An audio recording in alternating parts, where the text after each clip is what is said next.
kia ki te te tai yo. Takahiana te whenua like fight yo. Kamuputu kicking, yeah, we fly now. Tumekeana cause you in denial. Remember when mother said that the clown was the fight yo. E piki ki ngarangi ki tu mai yo. Country's not too upper, but it's time for kite yo. Erereanda, I met here home. 3 down on my power bank, so yeah, I'm like, let's go. Came on te wa, we going kinda hard. Kaya ko telling me on my report card. Hey, kahara wa ki te kōrero, look at me now. Te iwi Māori saying, yeah, behold my cool style. Te iwi hesi, yeah, we going in. Hareta hi me te reo, so yeah, we gon' win. Mana hua mairanga tini a hua ranga. Whea ko atona wa me huri hei mana. So stack 'em up, pene ngari hi kei ngā whata. Kai arupai ahua versus prawa me te pata. Wananga nanga ana I te au I te pō. Kohi I ngā moni, but tax man wants more. We getting mumuna with all this unhealthy food, but I'ma keep counting my steps on the path to the truth.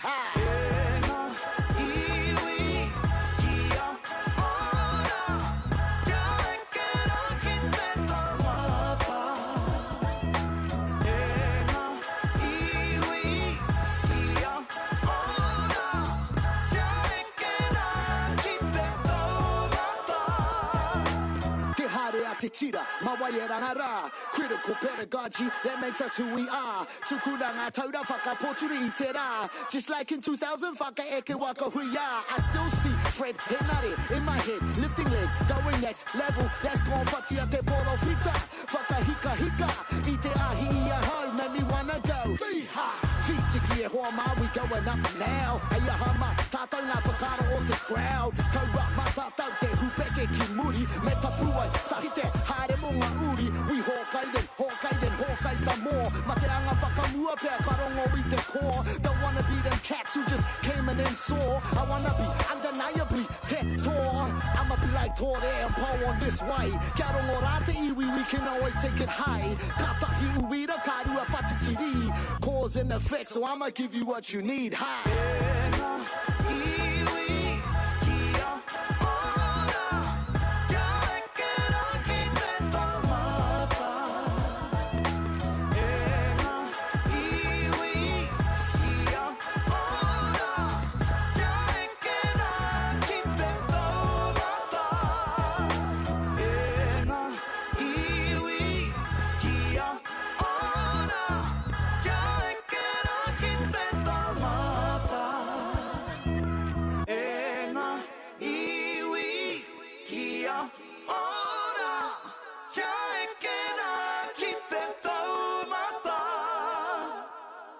Join us for the 186th commemoration of the signing of Te Tiriti o Waitangi. Radio Tautoko will be live broadcasting from Te Tiriti o Waitangi Marae. Hey,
hear them talking on the street. Words like freedom from oppression, 'cause that's what my people need. So when you hear me, Maranga ke ai, Akwane, Maranga ke ai, I said it soon come now.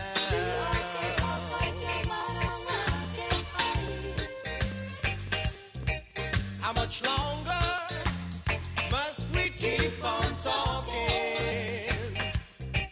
A million miles already, and we still go walking. All my life I get taught about the right of the great white way. I said, how much longer before we get up and say, what people? Maranga ke ai, ai, ai. Hey, baby, Maranga ke ai. I said it soon come down.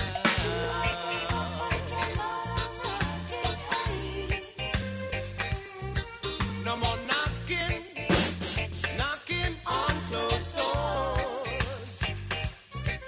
I said, Maori people, gotta wake up, gotta take up the course. Can you feel it coming? A brand new time. I said, Aotearoa, Maranga ake ai. Maranga ake ai, ai, ai. Aotearoa, Maranga ake ai. I said it soon come down.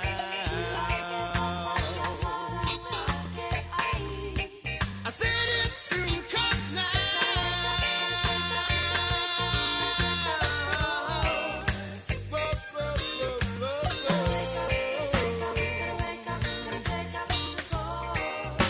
Wake up, people.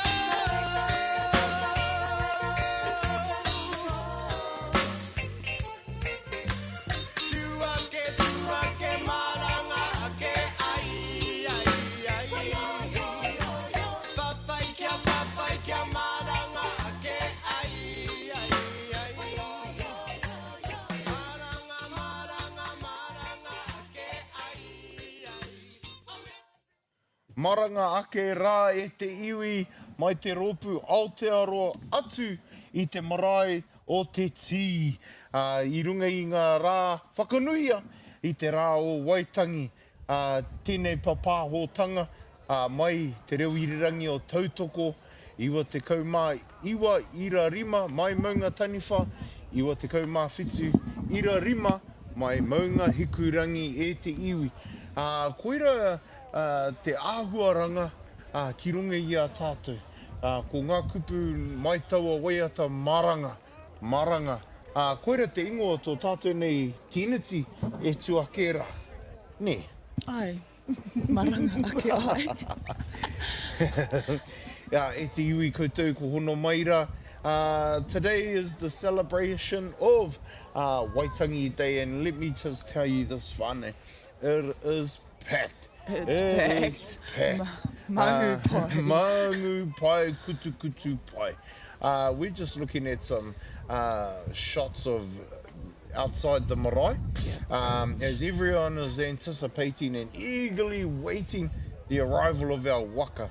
And as they ascend onto te taha moana, it's packed, and you know, it's a true reflection of the day. I just popped out there, actually. Yeah. So paint the picture for our whānau that can't see. Well, there are people everywhere, all kinds of people. Lots of uniforms. We've got heaps of uniforms out there. But it is te anō kua karakia, tētahi o ngā karakia, reo karakia. And the vibe out there is actually really nice. It's quite, there's happy vibes. There's a lot of positivity out there. I think some people are getting hoha because they've been waiting for a while. And there is a little bit of confusion out there, like not really knowing what's going on. But the waka are lined up, they're all back there, so tēnā pia. Well, that's just a reflection of tangaro. Yeah. You know, he don't wait for no one. Yeah. If the tide's in, the tide's in. If the tide's out, the tide's out. It's not necessarily about you've been standing there. Whānau, it's not our about you. kaihoi have been practicing since December. Yeah. They have been practicing every day since the 31st. They have been doing their land drills, doing their wānanga. And so, you know, if you have to stand there for 15 more minutes, you stand there. And ka aroha ki a koutou, because you know what, they haven't slept all week. They haven't slept all week. Have you been out to Bledisloe? No, not yet, but I get reports from my yeah. boys and our girls as well. You know, this is one of the pinnacle moments of the celebration of Waitangi Day is that our waka crew carry a different mauri. They carry the mauri. Yeah, the you know, mauri. ko te mahi waka, no ngā mātua tūpuna tēnei. And so when we look at some of these visuals, we just see the crowd in anticipation. But as you know, I was a kaihoi for many years, and this is what all the hard work is about. This is what all the hard work is for. And e te whānau, tahi anō ko tau mai taku manuhiri rangatira ki tōku taha, and I know she's busy, and I know she's got our Y262 tent and she's sitting over there, but e te whānau, anei tā tātou nei rangatira kai kōrero mo tēnei wahanga, taku auntie tēnei, taku whaia, hoi no, whakamohio atu ki te iwi e whakarongo mai ana ko wai. Tēnā koutou. E te tau tōku pāpā ko puta i te maunga, wairoro te aua. Ko nai te wake me turi o hua nā hapu. I te taho o tōku whaia no te rarawa. E te pū ake i o kei orira. I te taha tōna kaumātua, ara ko toki pāngari ia. So tēnā koutou. Ko taku whaia hema tēnei, tōna māma, ko te tūpuna whaia, te tūpuna rangatira, ko Nanny Dell. E mihi ana taku whaia, ko whai wā, te haramai ki te noho, tōku taha. Pea ana koe? Kei tō ora tonu, yeah. O taku mahi kei i te taha, kei e poneke. I nā pōna, ka tae mai au, ko ki au ki tāmaki, and ka tae mai au ai nei. You know, without even knowing this morning, a lot of my guests have been descendants, uri of our claimants of Y262. So to kick our day off, we had Sheridan Waitai. Yeah. And then we crossed over to, so that's Ngāti Kuri. We crossed over to Ngāti Kahu ki Whangaroa ki Ngāpuhi, ko Mike Smith tērā. Aye. And now Te Rarawa in the house, humbly. Taku whaia, you've been coming here for many years. I've been on for over 60 years, so yeah. So it didn't matter, you know, that you'd been in Wellington all week. I just had to come. You got to come. And I don't want to reflect on what happened yesterday because that's only minuscule. But a reflection from you, from those years gone by and today, what the Wairua feels like to you. It's what I'm really interested in is the influences of that, you know, that impact, you know, Indigenous peoples right throughout the world, but also the kaupapa like this. And, you know, you've got to look at the macro level oftentimes and see, you know, the corporations that have influenced decisions that governments make. And, you know, the big thing at the moment, of course, is with the US, and, you know, they can't keep on printing money that they don't have. And that's then put them in a terrible position where they've got no money.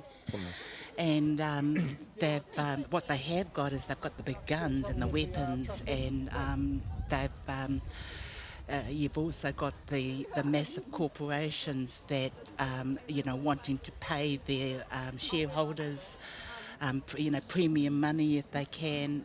So they don't really care about Indigenous people or ordinary people for that matter. So you've got some very, very powerful players throughout the world that you just want to control everybody. The one thing that you just spoke about that stuck out to me is about them having the big guns, the big weapons, and we are of that mindset of, well, with our sticks, we defeated them once. Yeah. But I was... Well, look at Gaza. They all the weapons there, and then they still haven't been able to take Gaza, so there you go. On a reflection piece, I was talking to Mike Smith earlier about how in the days he called it the revolution, when they were equipping us, the younger generation in the 90s, is that, yep, have your rākau, have your taiaha, but you need to sharpen the koi, me whakakoi te hinengaro, me whakakoi te ārero. And so we got these different levels of our defense mechanism. But taku whai, we were honoured and privileged to broadcast Taiatea, te hononga o ngā moana, te moana nui a kiwa, a kiva, a kia, to have that think tank, people like yourselves, those Indigenous leaders who have been out there doing the research, doing the mahi, and just to see the wairua and the rangatiratanga of that collective. And you've been out there pioneering this stuff for X amount of years. I was talking this morning to one of the women that came into the tent, the Y262 tent, and just trying to explain to her the importance of collective decisions. And after the Y262 report in 2011, of course, the government went silent. And you got to remember why they went silent, because it's corporations that have got an influence on what they do. And also want to get paid back the money that we've borrowed. So it's quite complex. And so our kaumātua that were there at the time to the New Zealand Māori Council, especially Matua Manu Paul and Papahuirangi Waikere Puru, and they all came, that was also what's his name, Matua Peter, he was Winston's older brother. He was a Pro-Vice Chancellor that gave us some puti. So I really want to acknowledge him, Jim Peters, for giving us a puti so that we could have a kōrero after that. By that stage, by the time, because the report took such a long time to be produced, it kind of, everyone sort of split off and tried to just carry on and do the best they could. But we decided we will call a hui at Te Poia, and we drafted the Te Poia Declaration, YG62, and then took it through to Tūranga Waiwa to get permission to use the name. And then, because Te Poia is quite significant for Ngāpuhi and for all of us up here in Taitokerau, because of our whakapapa there. And so it's about setting up making sure that you've got the back end and the process that collectivises your voices and your thinking. So we took that declaration to Ngaruawahia, to the water hui that was there, national water hui. We got tautoko from the people there. Took it to Rātana, tautoko, and then also up to Waitangi, so that we knew that when they had the regional hui in Sydney for the declaration, the UNDRIP, the Declaration of the Rights of Indigenous Peoples, we knew that we were going to that regional table with a collective voice, and we were the only country in the world that did that. And then from there we took our voice. You still have to collectivise in terms of the region, yes. And because all these islands have got their own kaupapa too, but we knew that this is what our people have said. And then so we took that then to Holland, to Alta in not Holland, but up in Norway, and from that the Tapuia Declaration was drafted, the Alta Declaration. And then we took our declaration, Tapuia Declaration, to the World Conference of Indigenous Women, and then the Lima Declaration was drafted.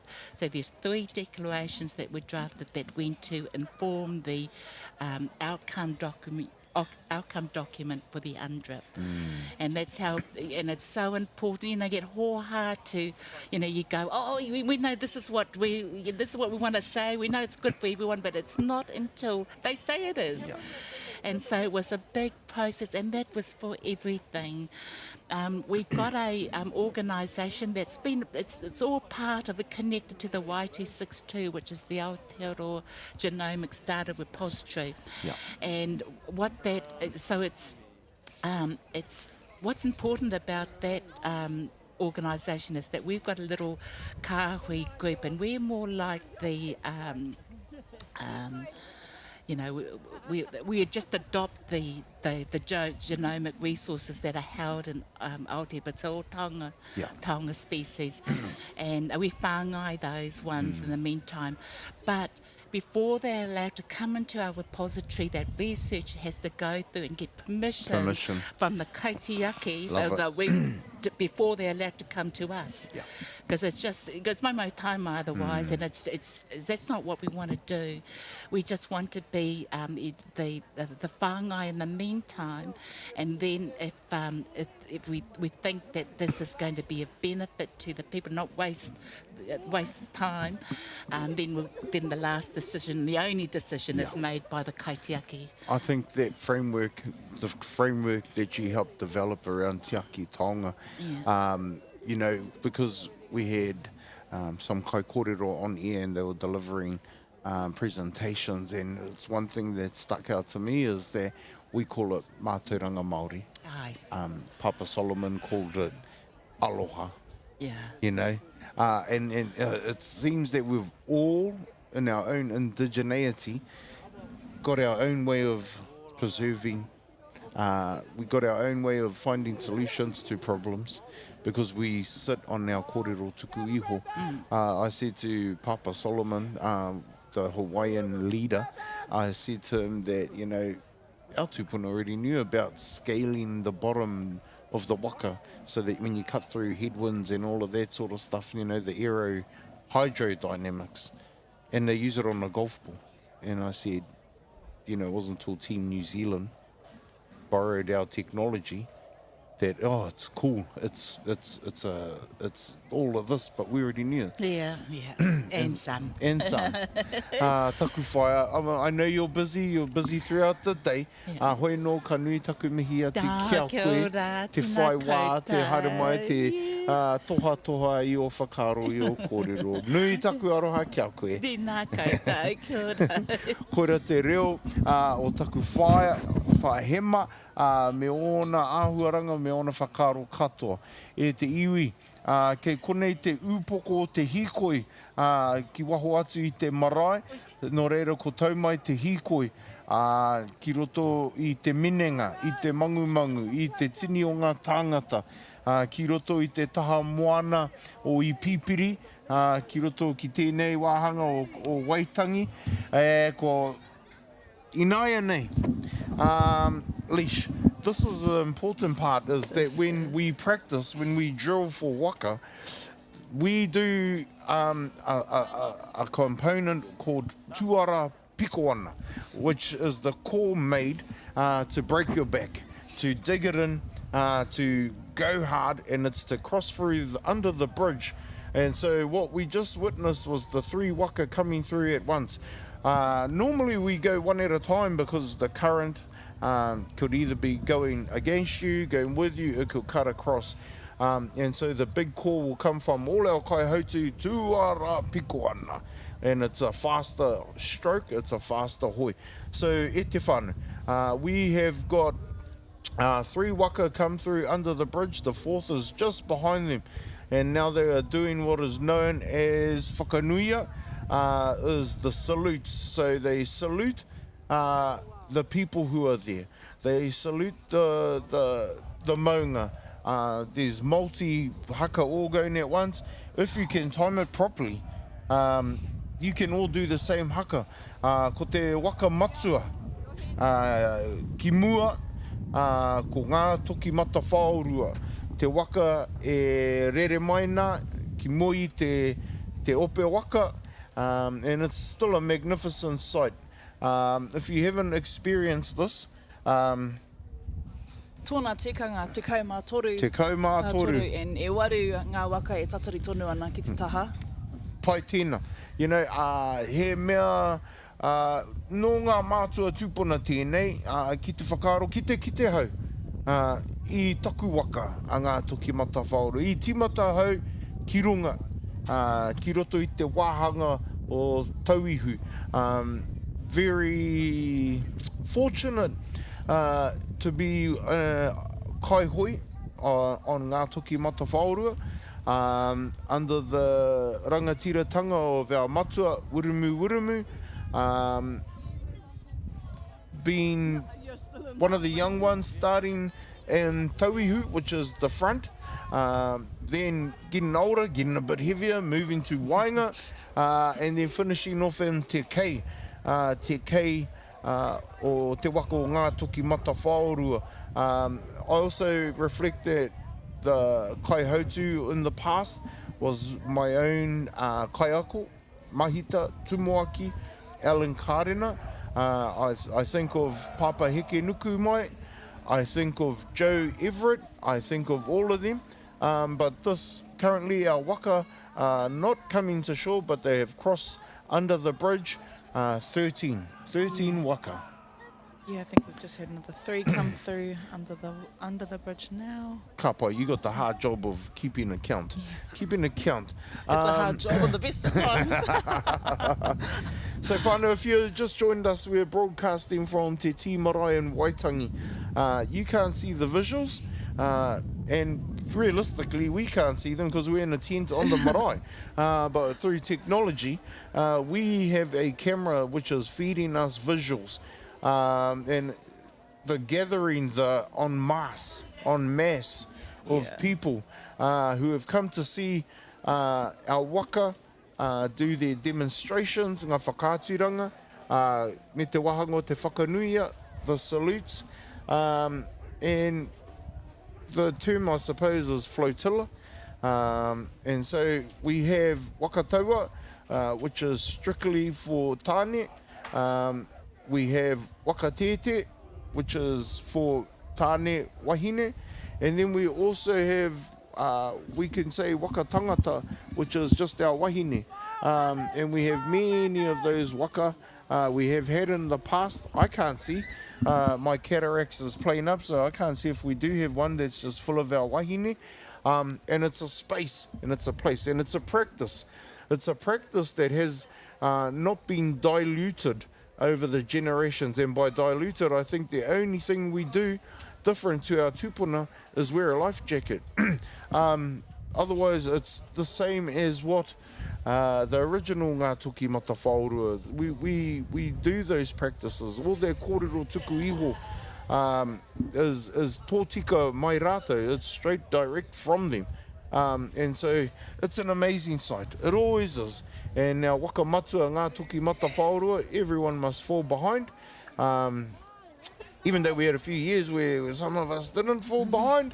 And I reflect on my own waka from Hokianga, from Te Hauraro Hokianga, Te Ao Marama, which was a waka tete. And our waka was actually designed like a dinghy because it enabled us to get in and out of the Hokianga through the mangroves.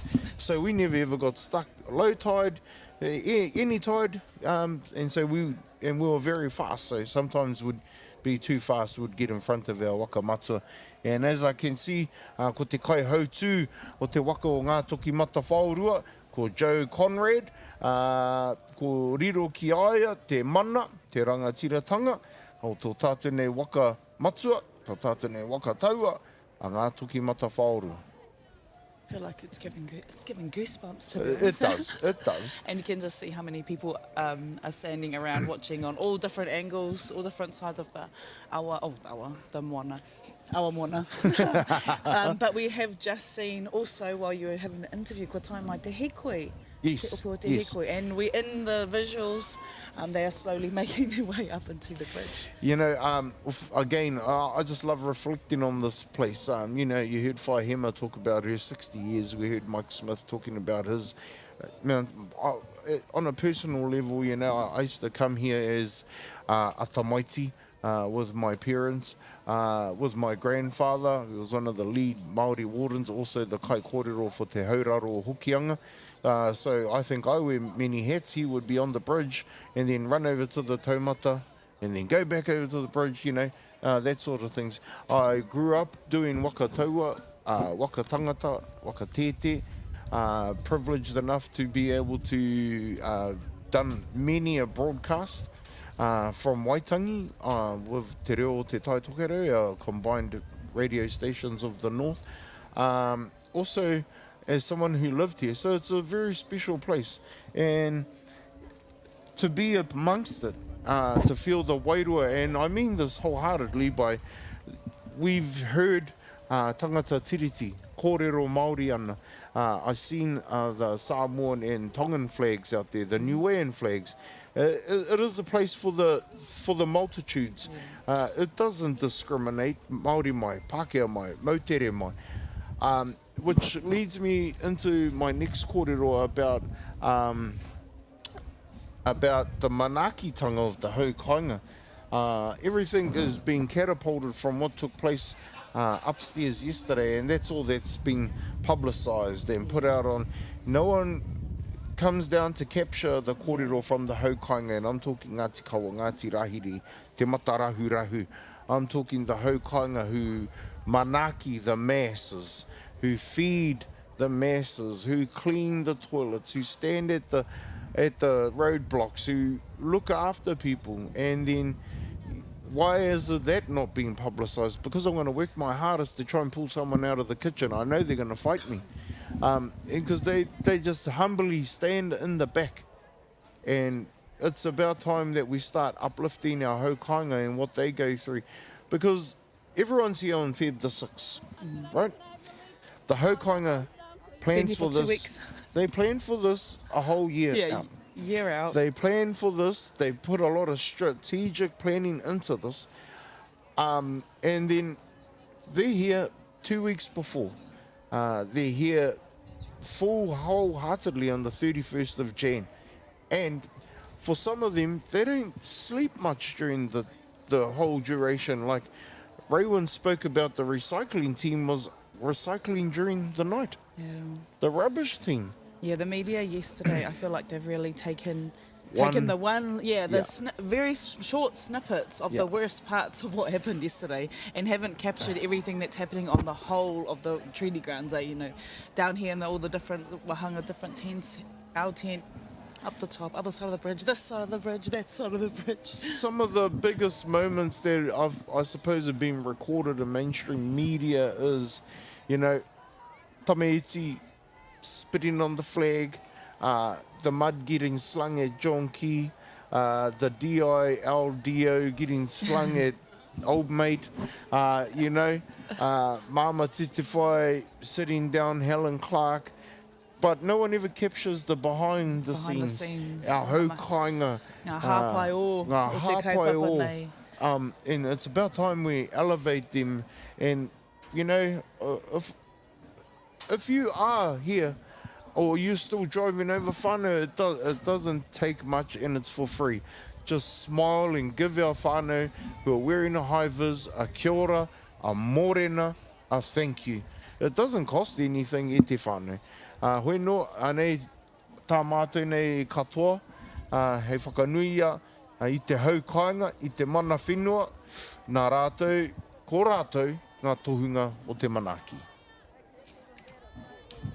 Ko te hikoi, e pāna ki te hikoi, i ki tenei au i te upoko o te hikoi, e tū ana, e tatari maina, he mea whakanuia i ngā waka katoa, e te iwi. Ko ngā whakaritenga o tēnei, ko utaina mai ngā waka. Anō nei, ko tā te kawa, ko ngā kai karanga katoa, e karanga atu ki ngā waka haere maira, utaina maira. Ka mutu ka whakaeke, ka heke iho ngā kai hoi, ka hau atu, ka haere ki runga i te taha moana, ki te mahi i tā rātou haka. Ao mai, pō mai, koere te whakaritenga. Ki te kawea nei i te haka o ekau ki te tai ekau rā. Ka mutu tērā, he mea whakanuia, he mea whakarangatira, hei tā Ruben Taipari, te kaitiaki o te hīkoi. Ka mutu tērā haka, ka whakaeke te hīkoi, ki runga i a Ruarangi, ki runga i a Treaty Grounds, ki te kawea, ngā haki, ngā kara, kia haere porofita mai i te paukara ki rungara, ka mutu ko oti. I te rātapu ko Waihemo nei, ko tīmata tā tātou nei hikoi, ki roto i te rerenga wairua, ko Ngāti Kuri tērā, i tīmata ngā kai oma oma, te hikoi mai i reira, tahi anō ko tau mai te hikoi ki runga i te rā o Waitangi, te tua ono o Pēpuere. Ka nui te mihi atu ki o tātou nei tamariki, te take ko huri, ko ngā kai ārehi, ko ngā tāngata o te hikoi o te naia nei, ko tātou tamariki mokopuna, ko tau ki runga i a rātou. Hoi no, taku ki te ngā atu, ai, tēnei wahanga, ko tō tātou wakahaurua tērā, ki runga, e rua ngā wakahaurua. Yeah. E, haramai. Haramai. Tōru? E, toru ngā wakahaurua. Wha? No. Must be. Koetahi. Me kawa haka hua i ko wai e rātou, aini ka haere au te rangahau ko wai ngā waka. Tiro atu. Nā reire e te iwi, he tino tau te wairua, tēnei wahanga, tahi anō, he mea, it's a waiting game. It's a waiting game. So we normally use tuakana teina system. You come in your rank. So we let ngā toki, we don't let ngā toki come on.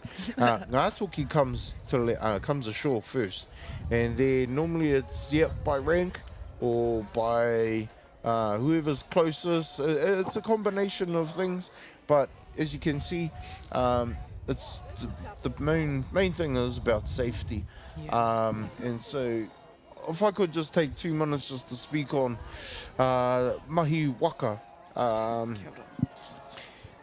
Tēnei mea tawhito, kaupapa waka, he mea piki wairua, he mea whakakaha tangata, he mea he tirohanga ki te ao tawhito. Taku tupuranga katoa pātatana ki tēnei mea, i aua wā ki ana i te moana o hukianga i ngā waka, i aua rā, ko whakaaro ake ki tā tātou kapa matua ki roto i te hokianga, ko ngauri whakatupu o hokianga, ko taku karanga tuahine tērā, ko Mere Tailama, ngā kai arahi, ngā kai kōkiri o ngā waka katoa, ko kaitoki. Nā, koera te take, ko kōrero hau, ki taku iramutu a Rōmana, ko riro ki aia, tēnā tūranga, tēnā mana. Ko tā te mea, me anga atu te tiro ki a māngungu, a tērā wiki, ko hui ai tātou katoa. And just to reflect on what waka does to a community, what waka does to a hapu, it hits all those popo on the whare tapawha. What it does for, I used to use it as a disciplinary mechanism, to be quite frank. Alternative education practices. We used to scoop up all our so-called bad kids and then channel that energy and put them out on the water, because, one thing to have a hypo tamaiti, and it's how you use that energy into something practical and into something healing, with holistic healing. And it creates this type of leadership, if I'm being honest with you. Do you know that that's the exposure I have to kaupapa waka? Yeah. Is when I'm doing mahi with those particular momo Yeah. kids that, just need to be outside of the box, outside of the akumanga, and that koera wetahi o waki whiako ko tai atu ki wene kaupapa. Etahi o ngā kaupapa waka has been ki tō rātou taha, and to see them just, yeah. I think of it as how I spoke to Matua. Our Maui kids. Yeah, Our Maui kids. Our Maui kids, our Kupe kids, Yeah, our our Nuku Kupe Tawhiti kids. Bold, courageous. And I was, Mahi aringa, like tinana, wairua, Te puta hauora, i te taiao, i te e taiao. waho i te pauaka. Exactly like what Mike Smith was saying about how they armed the youth of that time with skills and all of that stuff. I remember being on a waka and being elevated to kaihautu at a young age, and I remember clearly the tohu was the lives of the 40 people on this waka are in your hands, and you can't see land. And don't mess it up. And you don't get 3 shots at it. Yeah. And so it's about creating synchronicity so that everyone is all paddling at the same time. Kotahitanga. Kotahitanga. This little 14-year-old telling his uncles, tōkihi, guiding the kai uringi, the stera. And it is one of those sink or swim, literally, literally sink or swim. And so models for what I believe in leadership is that. Yeah, leadership. Discipline. The discipline required. Listening. Wera pukenga. Nā reira e te whānau. We are about 6 waka left to come ashore. No. Yes. We've still got a couple. Tēnā pēr. And once we get there, I think we can put the mics on our camera out there, and then we can broadcast the audio of that. But e te whānau, koutou ko hono mai ki tēnei papahotanga. If anyone could PM, DM myself or Alicia, let us know what it's like out at Puketona.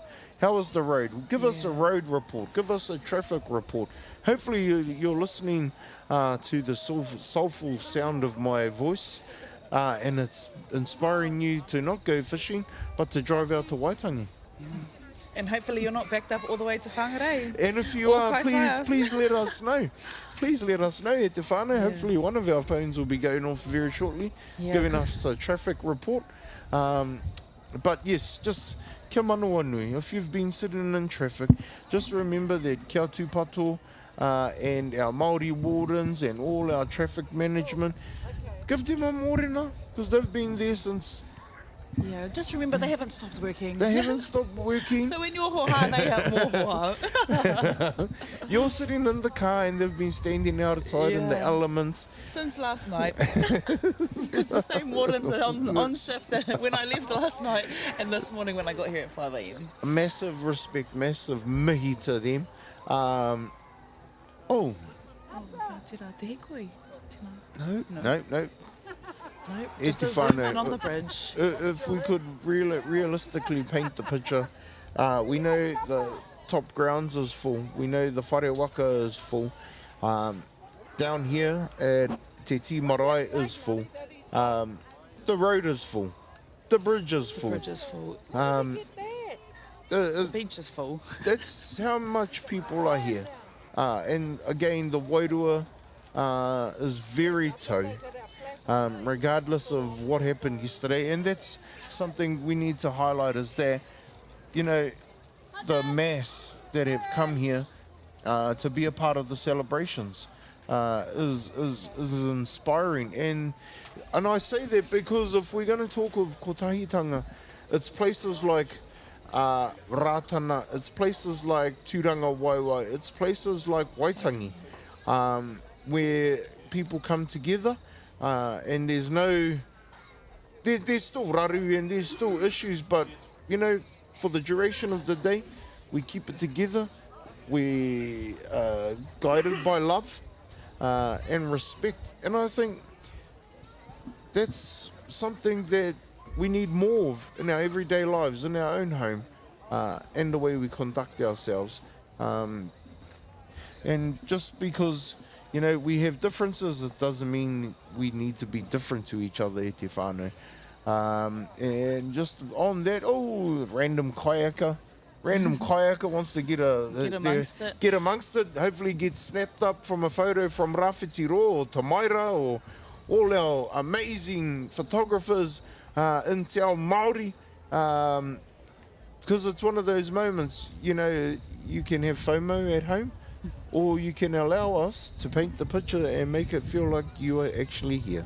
Yeah, and just coming back to, you know, that kōrero about the kōtaitanga, what is very inspiring is the diversity. I popped out onto the road where all the masses are, and there's, like you had mentioned earlier, all the different flags from Te Moana Nui a Kiwa, and how many, just to hear tangata tiriti, e kōrero Māori ana, te rongo I te reo, e pātere mai nei out there. It's very nice, very exciting out there. And we have, tēnā pia te waka kautinga? Oh, yeah. Yeah, once our camera crew gives us a bit of a zoom in or zoom out or zoom around. Also, whānau, if you are coming over to Waitangi, don't forget, yes, please wear a hat, wear your sunscreen, make sure you're hydrated. Maybe an umbrella. Yeah, who bring knows? your pounamu wai, pātarawai. There are water stations everywhere. If you are bringing your chili bin with kai, kei te pai tēnā, but there are many stalls, whānau.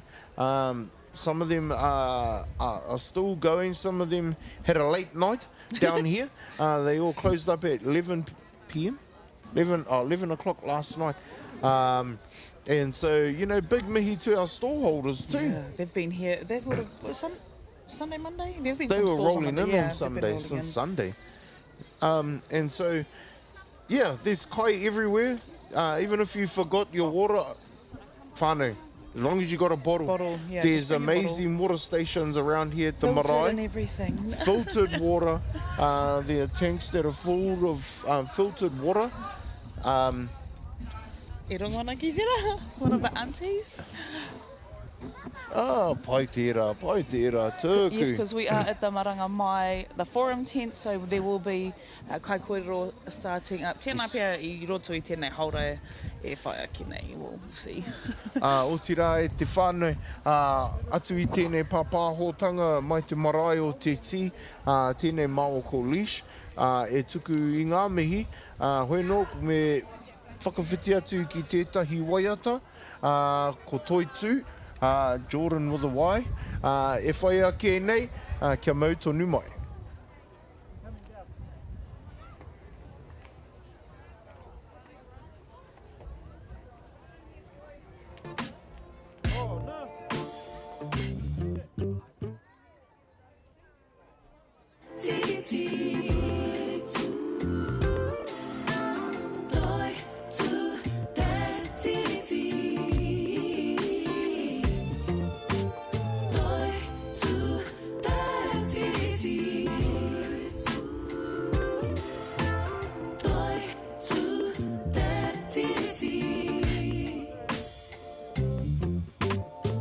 I see 'em all in abundance beyond horizon, further than imagination. I see 'em in prophetic proclamations and every decision clear as day.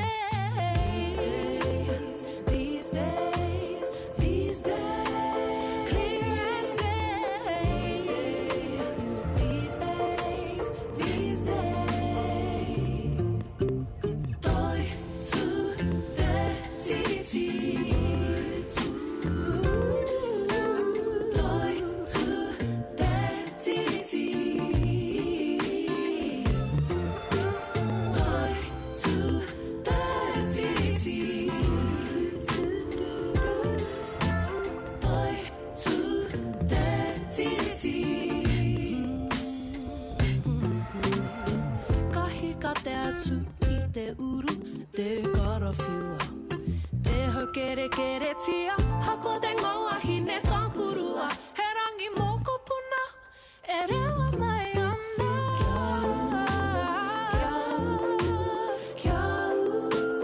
rewa mai ana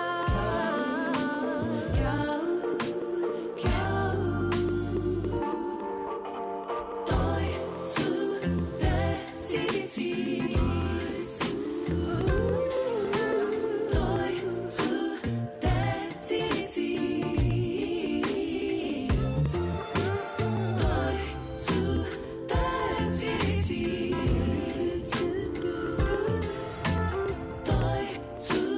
te titi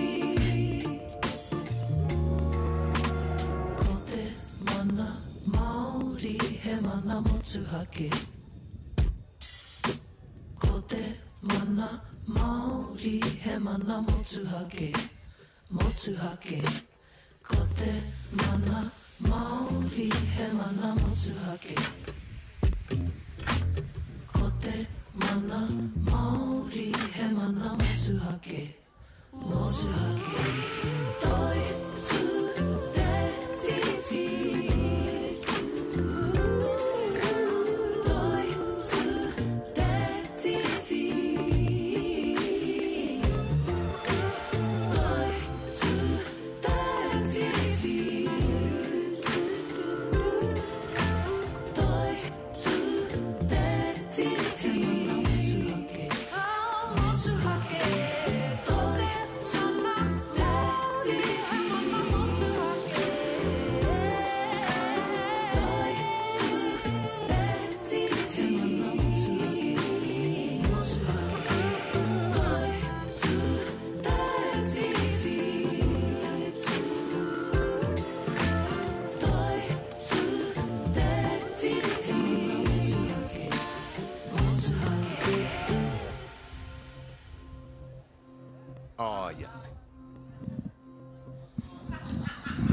Toi tū, kia toi tū ai te whakaro te hinengaro ki runga i tā tātene papahotanga. Koira te reo manu tūi, te reo rōreka, ko Jordan Motherwai. Anō nei, ko ngā mihi o te ata, ko ngā mōrena rena, ko ngā ātā māri e kia koutou, e te whānau koutou, e hono mai rā ki tēnei papahotanga. Ki runga i te reo irirangi o tautoko. Anō nei, kia koutou, te hiko te ika, koutou ko papahuake, tēnei papahotanga, ki runga ki ngā reo irirangi, koutou ko hono mai, ke kone maua ko Lish, atu i te marae o te Tii. Ai, morena, morena, morena kia koutou. Erta morena. Hoi no e te whānau. I suppose to speak on the assumption that when the waka do get to land, do come ashore, that everyone thinks they just rush off and then do haka, eka. So what happens is... Tell us about that process. Tell us about that process. It's a long, enduring one. So when they come ashore, there's still things that need to be done, such as putting your anchor in.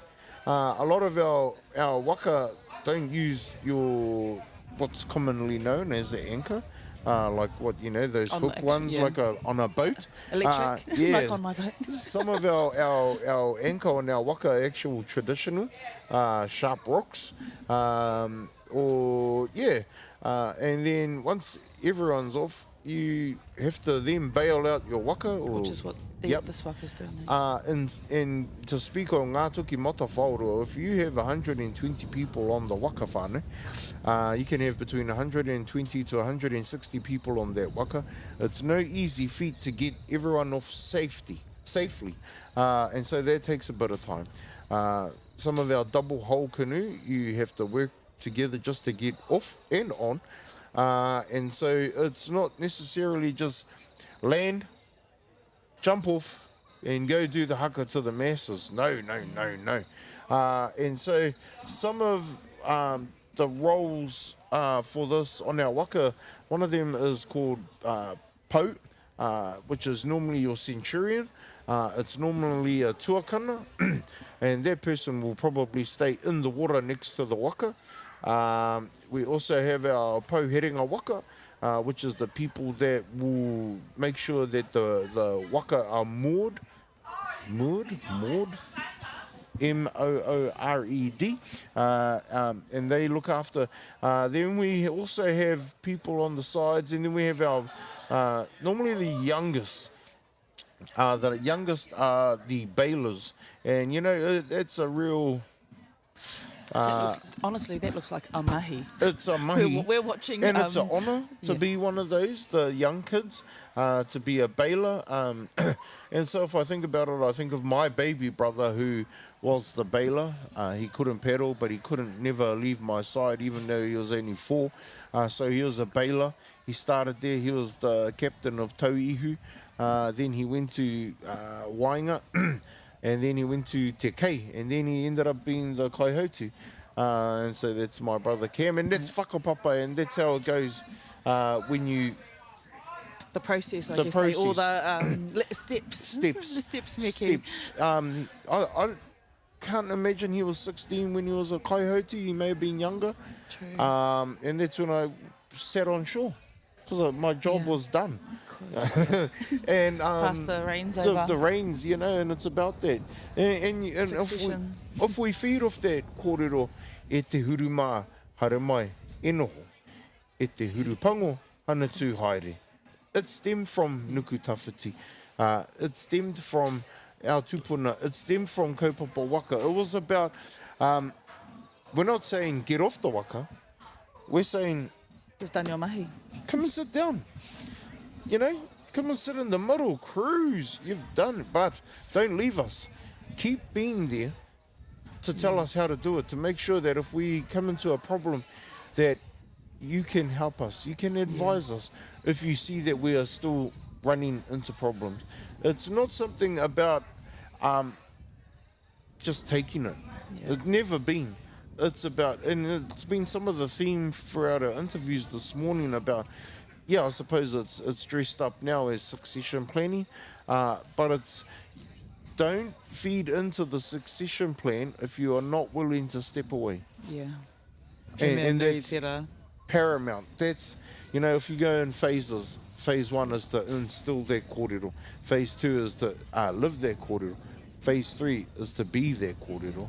And so when we talk succession planning and our elders, we're not saying get off the waka, your time's done. Yeah, because we still need you. We still need you. Seriously. But we also need you to open up the gate. Yeah. And so when, I know it can be deemed, I don't want to sound too personal, but it can be deemed as it's rushed, or that, you know, some of the huruma are not ready for the sit down. Yeah.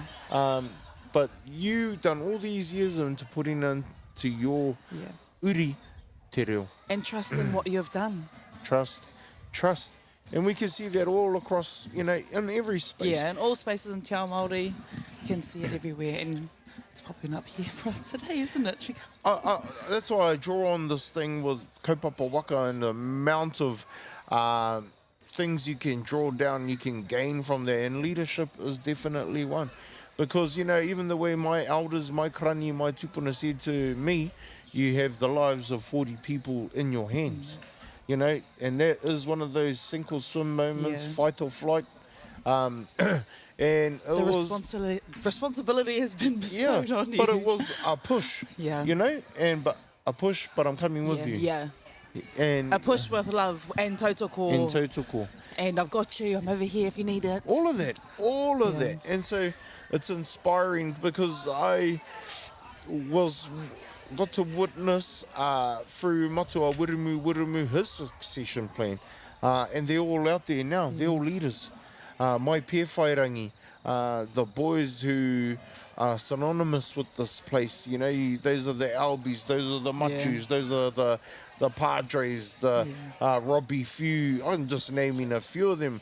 You know, the amount of young leaders. Yeah, they're all young. But they were leading when they were still there. You know, Albie and them, and and they're still upholding that mana, their practice. They've got their succession plans already activated. And so that's the model. Why are we reinventing it? Hoi no, I'm getting a bit too personal e te whānei. Ko ngā kōrero e whai ake nei, our forum tent is starting to fill up. Tōna tikanga, ko te kai kōrero tuatahi, ki runga i te whatarangi i tēnei rā, ko tā tātou tangata. Tō tātou tangata mau pōtai maha, tō tātou tangata kanohi kitea, tō tātou tangata kāka ariki ko e atu. Ko huhana lau. Ko taku hia, kia rongo ki tana press release. Tahi anō... Oh, no. Inanahi. Ko tukuna ki te ao. Tēnei mea, I won't dabble into it, I'll let her talk on it when she gets here. Yes, with much anticipation, we will be waiting. Again, that's a form of succession planning. That's leadership, what the structure of the Green Party has gone with. And it's inspiring. It's inspiring. Some big names on that list. Some very big names on that list. Hoi no te whānau, that's our first kai kōrero, and she'll be followed up from Mike Smith. Tōna tikanga. Yeah. Amiri mai Iaia. And then at 1 o'clock, this stage turns into the kapahaka stage. Our first kapa for the day at 1 o'clock. Wairinga te kaha. So whānau will be broadcasting even all the feedback on that stage when they do a takahi later. But hoi anō, koira te ahoranga o te Māori. U tonu, haere tonu ki ngā ahuaranga. Engari e te whānau, kia mai, tonu mai ki tā tātou nei papahotanga atu I te marae o te Tii. E tatori tonu mai ana mō ngā waka. No reira e te iwi. Ka haka whiti atu, ki ngā waiata, me mau tonu mai ki tēnei reo. O te takiwa o taitoko. Join us for the 186th commemoration of the signing of Te Tiriti o Waitangi. Radio Tautoko will be live broadcasting from Te Tiriti o Waitangi Marae from the 4th to the 6th of February, starting from 8 a.m. every day on our frequencies 99.5 and 97.5. Alternatively, whānau, you can download and stream us from anywhere on the Whare Kōrero app.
puta ki te whai au ki te marama. Tui au te tara he tāngata, tui angara, tui anga ahurea. Kia puta ki te whai au ki te marama.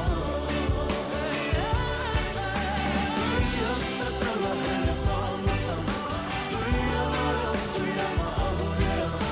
Kia puta ki te whai au ki te marama.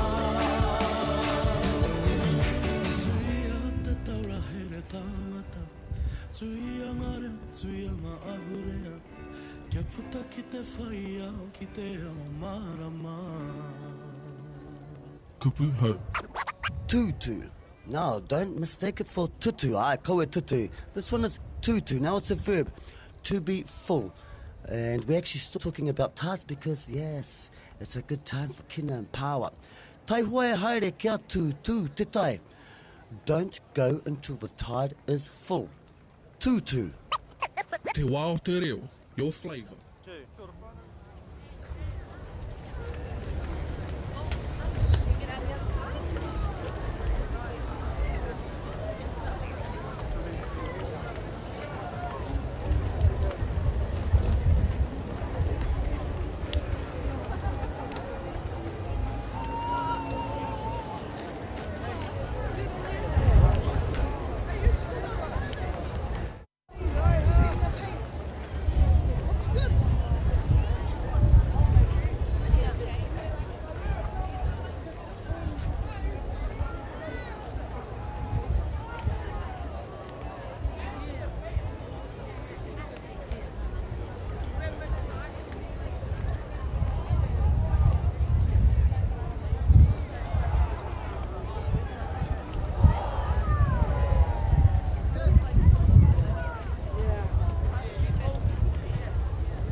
Rota rota, ngā Wikitoria, mākia.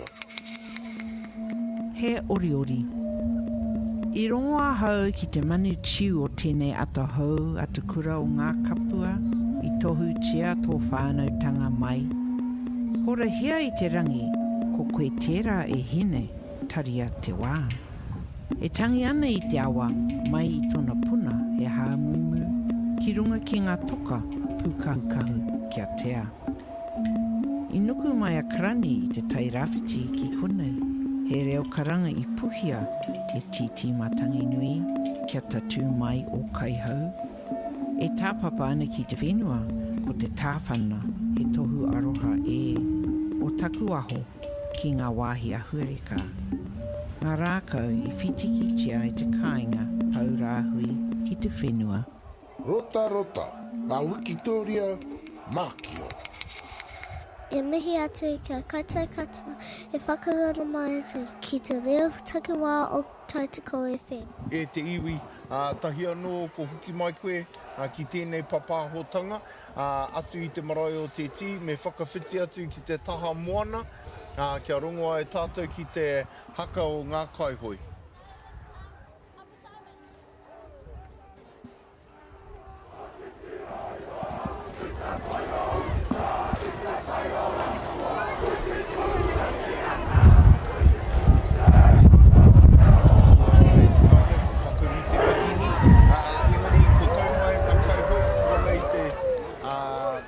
Taha moana, e kauia nei e rātou tā tātou nei haka, ko te haka, ko te karakia o nuku tawhiti, ko e kau ki te tai, ia te tau, ia te wā, koera te haka e kōkirihia, e kotahi ai, ngā waka katoa, hei whakanui ai tā tātou nei tūpuna nuku tawhiti, i te wā e whakawhiti ana, mai tā tātou Hawaiki tawhito, kia taia e ia ki te tere tana waka, ngā toki mata whaurua, kia tai pai ki runga ki tō tātou nei whenua, ka mutu, ahako ko pakaru te mihini, mātou ki tēnei papahotanga, kia rongo ki te mauri, kia rongo ki te hihi, te haha, nā reira, kua tātou kai hoi, e kawea nei i tēnei haka,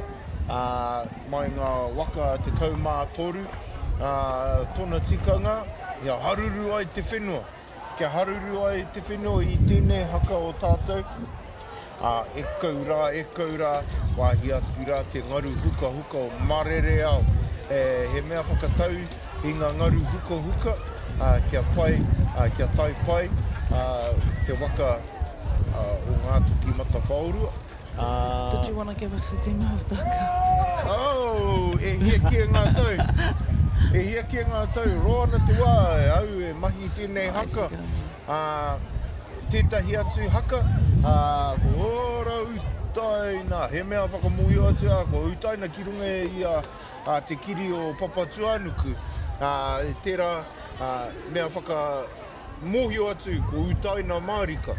Ka mutu, ko te wehenga Tangaroa me tana māma me tana māma Papatuanuku ne. So, ko pari ana te tai ki runga i te taha moana. Pai ngā whakaahua. E te iwi. E mea whakapā, tēnā ka hore koutou e tāia te rongo. Ka hore ana o mātou e tāia te rongo, engari ka kite. Ka kite nei i te wairua, ka kite nei i te aroha. Tēnei mea, anō nei ko te mea, mea rangatira kiau i te kite, i koni atu i te ono te kau kaikranga, ki te taha moana, ia te tau, ko tō tātou whaia tērā, whaia wiki, me te maha, me tana tira, o ngā kaikranga o te tai tokerau.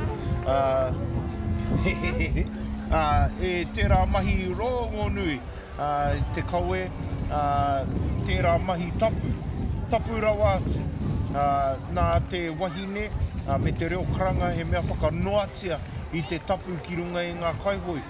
Tēnā kaupapa he tapu, he tēno tapu, engari ko pai ake i te tapu, i te hikina o te wahine, te reo karanga, ke whakanoatia, tērā tapu. Nā reira, ko mangu pai te rori, ko mangu pai te priti, i te hiahia kia ki tēnei mea, tawhitora wā atu, te kawe anei i te haka. Whiti mai ana tamanuitira I tēnei wai ki te ana I te putinga mai o tamanuitira. We have a lot, mangu pai, ngā tiriti, te priti, ngā mea katoa. I roto I tēnei o te Maranga mai Forum 10, aka kingia te wāhi nei I ngā tangata atoa tōna tikanga, ka tīmata te kai kōrero tuatahi hei Mike Smith, ko Mike Smith. Ko te toki tēnā, ko Mike Smith, tā tātou kai kōrero tuatahi. Tēnā pia whai muri ake I aia, ko Huhana. Me ngā kōrero te wā, engari hea nau te ui, tā tāua tuahine a Huhana. Me ngā whakaritenga o te pāti kākāriki. Nō reira, aha kua taku hiehia ke kaua tāo e kōrero mō ngā mea tōranga pū. Engari, ko Huhana tērā o te pāti kākāriki. Me te pānui nui, ko wai ngā kanohi, ngā candidates ahau o te kapa, ko te hiarohe. And also, for those of you that are making your way out here to Waitangi, we did ask earlier if you do know what it's looking like, how are the rori, how are the roads. I'm sure you're backed up somewhere, but backed up to Whangarei, hopefully you're not. It was a little bit, it was quite a bit of congestion earlier this morning, and I came at like 5, and I was let through the road, so ka aroha ki a koutou, menai, I runga tonu koutou I te rori, hoenora, make sure when you come, the sun has just started shining. It was raining. It was kapua tonu nei, maybe just an hour ago. So bring everything. Bring an umbrella, bring pōtai, pounamu wai, pātara wai. There are a lot of water stations here placed all over the grounds and both sides of the Priti. He mea nui te rā I te whānau, me rite kia rite koe, menei ko tau mai koe ki runga I a Waitangi. Ko ngā āhuaranga katoa tāwhiri mate o tamanui te rā. Aroha nau ki a uano hoki. Tā te mea, ko taku kiri mā. Ko ngā paka katoa mai ngā hihia tamanui te rā ki runga I a hau. I runga I ngā rangi kā puapua, ko pērana e te whānau. E hoino e kōrero mō ngā tūpatotanga. I te mea, I ki te au, tahi o ngā kahumātua kuia e kaha ngenge ana I te wera. Me ngā tamariki pērana, ngari mena taia koe, te kaere te kiroto I te moana, kauhoi ana, he pai tēnā. And I suppose because we've got some of the biggest shade in the rohe at the moment, people are starting to fill up in the forum tent. Yeah, there's not even any speakers. But yes, sunblock.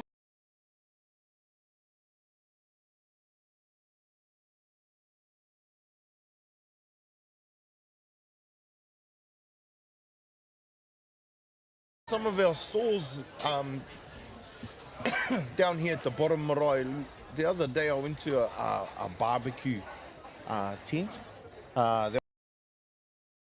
Ray has been going to support our whānau on now being renamed Taumata Maumahara. Kia the island kai out there. We've also got all our weavers, all our miri practitioners, our rongoa practitioners, they're all around. Some of the kai whānau, I'm really aroha to my belt over the duration of being here. Some of the kai has been top tier. And chips, power in burgers, power to the Hey, they're not from Ahipara, They're okay? not from Ahipara, Kia those, mohi o these mai whānau. rā. O e te whānau. Ahakoa ke kone mātou i te marae o te Tii, ki roto i te kāinga nei o māngungu. Tēnei kōrero i tapaina, i huaina, me anga atu te tirohanga ki roto i a mātou o hokianga ko māngungu. Ko māngungu tērā, te taite, te kaumārua o Pepuere, me anga atu te tiro ki a māngungu, mai Pāpua ki whakarongorua, te rā whakanui ai ngā tupuna i hainatia te tiriti o Waitangi, te rā whakanui ai ngā tupuna i hainatia te tiriti o Waitangi, ki māngungu i hokianga, tahirau, waru te kaumā ono tau ki muri. Ko timatahia, te rā o māngungu, a te iwa kraka o taua atara, pōhiri ki ngā hapu, maha, tua tini o te hokianga, a te kau kraka, pōhiri ki ngā iwi o te motu, a te kōtapāhe, te kaumā tahi kraka, kai o te ata. Te paupautanga o te rā, te taumata kōrero. Pai tēnā. Kamutu ko te hākari o te rā, te kai o te rā nui, te kai nui o te rā. Taua wā, kamutu a te toru kraka. Ko te hiehia, koutou, anei te reo pōhiri kia koutou, haere mai ki runga i ahau, haere mai ki māngungu, haere mai ki tā tātou rā whakanuia i te tiriti. E te iwi, mo tēnei wahanga, ka whakawhiti atu ki te whatarangi, kia rongo ai i te kōrero, te reo, o tō tātou kai kōrero tuatahi, ko Mike Smith. Kia mautonu mai. Ai, tēnā rā tātou katoa. Tuatahi mākugu ngā mihi kia koe rangi mō tō whakaaro pai hei whakawātea tēnei o enei kaupapa kōrero i te ata nei. Nō reira, ka nui te mihi kia koe e te tuahine a rangi. Koutou katoa, tēnā koutou. I mua i taku kōrero e mihi tuatahi au ki tō tātou whanaunga a Lani Apiata. Kua wehe atu i a tātou tēnei tau. Ko Lani he rangatira kahe ai ki te tiaki o tō tātou whare. Nāna te mahi whakairo kei runga i o tō tātou whare tūpuna. Ko Lani he tangata humari, he tangata toa, he tangata tēnā kaha tōna whakaaro pai mō mātou tōna iwi katoa. He rangatira pono ki tōna iwi. So, so I'm here to talk about some of the treaty issues that are happening up here in the Tai Tokoro at the moment. So you would have heard the recent, well not so recent now, but the tribunal decision around sovereignty, Ngāpuhi sovereignty was never ceded. And yet we're confronted again by the attempts of the Crown to extinguish our Tiriti o Waitangi. And so they've tried this stunt with us up here before. They had the tortuous 10-year process to Horonuku, which eventually collapsed because the people of the north here were not prepared to have our treaty rights extinguished. And so here they are again. The Crown has come back again with another round of mandating round, attempting to secure a mandate from our people for extinguishment. So step by step, they're trying to strip the Te Tiriti o Waitangi of its meaning, of its power, of its protection. They're doing that through policy changes, and we've seen that over the last 2 or 3 years. Funding cuts, rush processes, legal reforms, stripping any references to Te Tiriti o Waitangi from the law. So we need to be clear about a couple of things. Firstly, Te Tiriti o Waitangi is not a favour given to us by the Crown. That's the first thing. It's not a gift. It's not something that they're gifting to us as Māori people. That's not what it is either. It's not something that the government can rewrite when it suits them. As we know, Te Tiriti is an agreement between two peoples, and it recognises our rangatiratanga, our right to govern ourselves, to protect our lands, our waters, our culture and way of life, and it guarantees protection and participation in these matters. So what we're seeing now is how this government is trying to extinguish Te Tiriti o Waitangi. What they're saying to us in effect is, come on, let's move on. Let's stop talking about this. Let's limit Māori rights. Let's make everything a one-size-fits-all kind of deal. But the one-size-fits-all has never worked for us. It never has, and it never will, in my opinion. So for generations, as you know, we've been pushed aside, ignored, dispossessed. But Te Tiriti was meant to be a pathway to justice, but that's not what we're getting. It was meant to ensure that we thrive as a people. And it's bad enough the injury that was caused our people over 185 years of neglect. But what they're saying to us at the moment essentially is, here's $20, take it, piss off, and never come back. That's the nature of the deal. If you were to simplify it right down to its basics, it's that. Take the money, it's $20, it's about 1% to 2% of an accrued value, if that's how you want to measure it. Take the money, go, and never come back. And of course, it's bad enough that we've been injured by the neglect or the refusal of the Crown to acknowledge its responsibilities, but to be insulted on top of that just goes, 2 steps further. And that's why our people are angry up here. This is why our people want to come back to the Crown and say it's not up to you to unilaterally decide how to resolve these things. These things are treaties. They have partners. We're meant to sit there and work these things out. And so the Crown essentially is asking us to sign away our rights forever. And of course, as we're saying, that's not justice, that's not reconciliation, that's not rangatiratanga. Now, many settlement processes have been rushed. They've been under-resourced. They're tightly controlled by the government. The government has wanted to avoid supervision of treaty issues by the courts and wanted to affect political solutions. So they impose the deadlines, the information is limited, alternatives are discouraged. The Crown has never paused what they're doing and said, well, let's sit down and talk about it. How is it best that we resolve these things as communities? They've just unilaterally set up processes that are, this is the predetermined outcome that we want, and we expect you to follow this pathway. Now, that's not, that's not rangatiratanga. That's imposition. So communities, as part of this process, are told these kinds of lies. This is the best that you'll get. No other government will give you anything more than this. So take it, because it's the only deal you're ever going to get.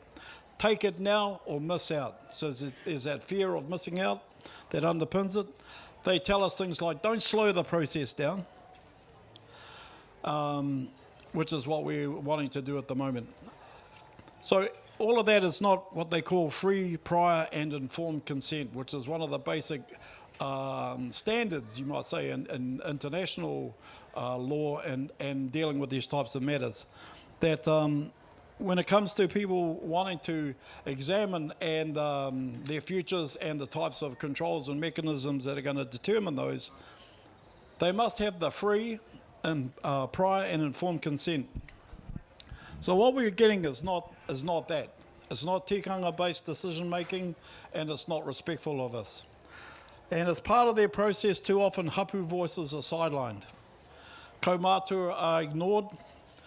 Dissent is treated as trouble. Any dissenting voices are considered troublemakers. Unity is manufactured by the Crown's processes rather than built by honest and ticker processes where people will sit down and actually work through the issues at a time and a speed and at an intent that seeks nation building, as opposed to just disposing of one partner, shoving them off the stage. And that's what, in my opinion, we've seen with the Waitangi Tribunal process, or the claims process, I should say. The claims process that started 50 years ago now, in 1975, has, in my opinion, been a process of reductionism. What we've seen up here is claimants lodge their claims, they get in the queue, they wait, the tribunal meets, they listen to the evidence, they write a report, some pretty fantastic reports, they give the government the report, the government files it in the rubbish tin. They don't uphold the recommendations, and there's pretty good recommendations made by the tribunal, but the Crown doesn't want to know about them. And they're under no obligation to implement any of the recommendations that are in that the tribunal makes. At that point, the claimant's role is technically finished. So the claimants are exited out of the process. Thanks very much. We'll see you later. Now, the claimants don't realise, because their claims in their hearts and their minds are not over. They're not just claiming for just this one little process. They're claiming for the past, the present, and the future. But the process that the Crown has does not have them in the future. They're just there for a specific period of time to make the case, have a hearing, get a report. That's it. Ka motu. So the stage that we're going into now is the next stage, where negotiators are appointed. And so they're coming around Ngāpuhi saying, who are your negotiators? But negotiation is a misnomer too. It's part of the double talk that the Crown uses. They talk about settlement. Settlement is quite a cuddly word, right? You settle things, it's all good. We can all go on and get on with our lives happily. But it's not settlement. If anything, it's unsettling. And if you talk to any of the iwi that have been through the process itself has torn them apart quite often. It's pitted whānau against whānau, it's pitted hapu against hapu, and so it's far from settling. What it really is extinguishment, and it says so in the clauses of the deal. Once you agree to a deal with the Crown, you agree to the full and final settlement of your historical claims. And so negotiation is another part of the double talk. It's almost Orwellian if that they say one thing but they mean another, because there's very limited negotiation. The quantum of the money has long been established, and they might adjust it around the edges, but they certainly keep it within a cap. The land that's potentially going to be returned has been sitting in the land banks and the Office of Treaty Settlements for quite some time, so there's no real negotiation around the quantum of the land that's coming back. And so, but notwithstanding that, once the negotiations or the fake negotiations have happened, guess what? The negotiators are therefore pushed out the same door as the claimants are pushed out. And they say, well, you've done your job, you're no longer required anymore, see you later. And any redress that comes doesn't come to the claimants, doesn't come to the whānaus that have lost tangible things like land and other matters that are material things that are claimed. Any redress that comes doesn't go to them, the whānau, doesn't go to the claimants necessarily, doesn't go to the negotiators necessarily. What it goes to is a post-settlement governance entity, which is appointed by the Crown. Its terms of references are very narrowed, that they are only allowed to sort of engage in capitalist enterprises within a failing economic system. So we put all our hopes and dreams in a system that could fall over any year sort of coming up, and most likely will. And so resources don't trickle down, but you've set up this expectation amongst whānau, amongst claimants, amongst negotiators, that if they stay in the game, something good is going to happen to them. Well, from my opinion, it's not. It's just it's a process of reductionism. It's a process of just narrowing people down, pushing claimants out the door, negotiators, standing up these bodies who are essentially corporate bodies, and I mean, they're appointed by the Crown, or they have to be agreed to by the government. Sometimes they contain, they're made up of business people, who are shepherding the economic development in a direction that follows the orthodox sort of capitalist economy, which is not consistent with our values quite often. So, having said that, that's the situation that we are in here at the moment. So, hapu voices are getting sidelined in the process. Kaumātua are often ignored. Dissent is treated as trouble. If you get up like me and talk talk this process down or critique it, you're considered a troublemaker, you're considered to be slowing down the process, etc., etc. Because what they want is they want people that are complicit and compliant and who are going to go along with what the government's plan is. And there lies the problem. That divides us. That causes long-term harm in our communities as you basically divide people along those that are willing to participate and those that are unwilling to participate. And remember, we've got a Waitangi Tribunal member here in the crowd with us, Dr. David Williams, who's not only that for his trouble, he's also used to hang out with the freedom fighters in Africa back in the years.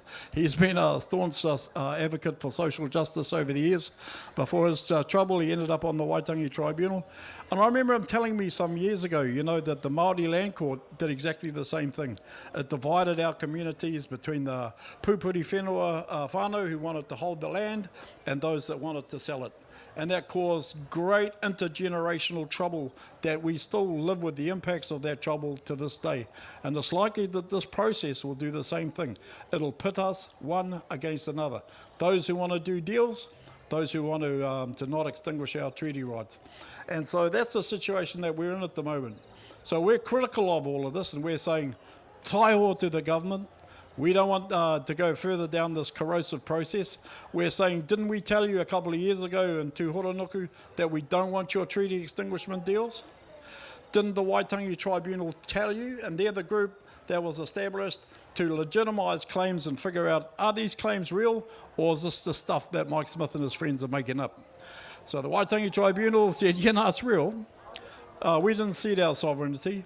Okay, so the Crown's appointed body to adjudicate and make just decisions on these things have made their rulings. And so we've told them, the tribunals told them, what are they doing up here sneaking around the back door looking for people that are going to cooperate with their agenda? What the hell's that about? That's just divide and rule. And, you know, when we ask ourselves, well, who benefits from all of this? Is it going to benefit our communities? Well, it's not going to benefit our whānau who lost stuff. It's not going to benefit our hapu, our kaumātua, our claimants who are all sidelined. So who actually is the main beneficiary of these deals? It's the government. It's set up to get them off the hook, basically, in my opinion. And so it's not to our benefit. I've got to refer to my notes because I get a bit impassioned by all of this and start getting a bit carried away. But so, you know, what I found is, you know, when we speak about these issues, quite often the Crown portrays us as radical. We said we're divisive. They say things like, you know, we want to move on. Those people will never want to settle. They just want to keep arguing forever. Those kinds of attitudes. But asking for fairness is not divisive. Asking for transparency is not divisive. Asking for time to think and talk amongst ourselves is not divisive. What's divisive is forcing people into processes that they don't trust. That's the divisive thing. Now, I just want to speak directly to this ngā takinga mandating process which we're being forced into. Because this process in itself shows exactly what's going on. It presents itself as being inclusive. Because the Crown's got this rule book, it's called the Little Red Book, and they've got rules in terms of how they must treat our people. And there are rules to do with fairness, inclusiveness, not providing bias. But we've closely documented all the activities of the Crown in terms of their obligations to us, and we've found that they're in breach of all of them. They're not going out to a hapu and talking. They're not sharing information honestly and transparently with us. They're showing bias in that they've actually got a plan that they've already put together, and it's a well-used plan, a well-trampled plan that they've rolled out around the motu, and they're steering us towards this. So it's a totally predetermined process. But it's presented as inclusive, it's presented as fair, it's presented as representative. It's none of these things. And many of our people that are caught up in the detail of this know that this is not true. As I said, it's a process that's designed and it's controlled by the Crown. The rules are written, as I mentioned, before consultation occurred. The rules were written, they've been defined, refined and developed over the last 50 years, or well, the last 20 years certainly. So it's there's not proper consultations. The outcomes are signalled before the kōrero even begins. They say, these are the outcomes, we just need to step you through this process so that we can say that there was a process, but we're just going to drag you over to what we want anyway. Well, that's not rangatiratanga. And what was promised in Te Tiriti o Waitangi? What was promised? Rangatiratanga, right? Well, all of that is not rangatiratanga. Let's be clear about that. What that is management. So what they're doing is they're managing us to a predetermined outcome that is theirs in intent, theirs in objective, it's theirs in operationalisation, it's not ours. So as a result, our hapu have not been properly engaged.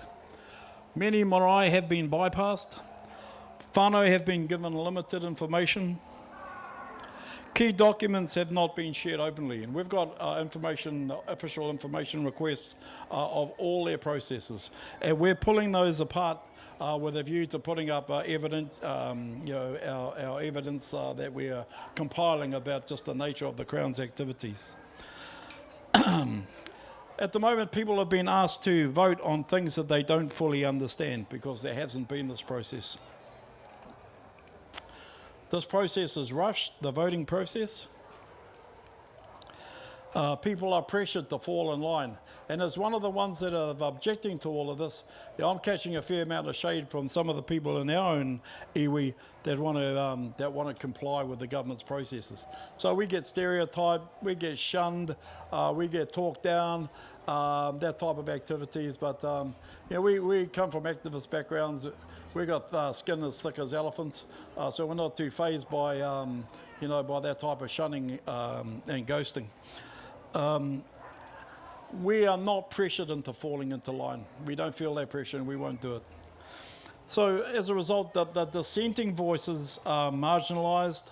The critical issues that we raise and are raising in front of you today are brushed to the side when we try to talk these things through with the Crown and other agencies. They just brushed aside.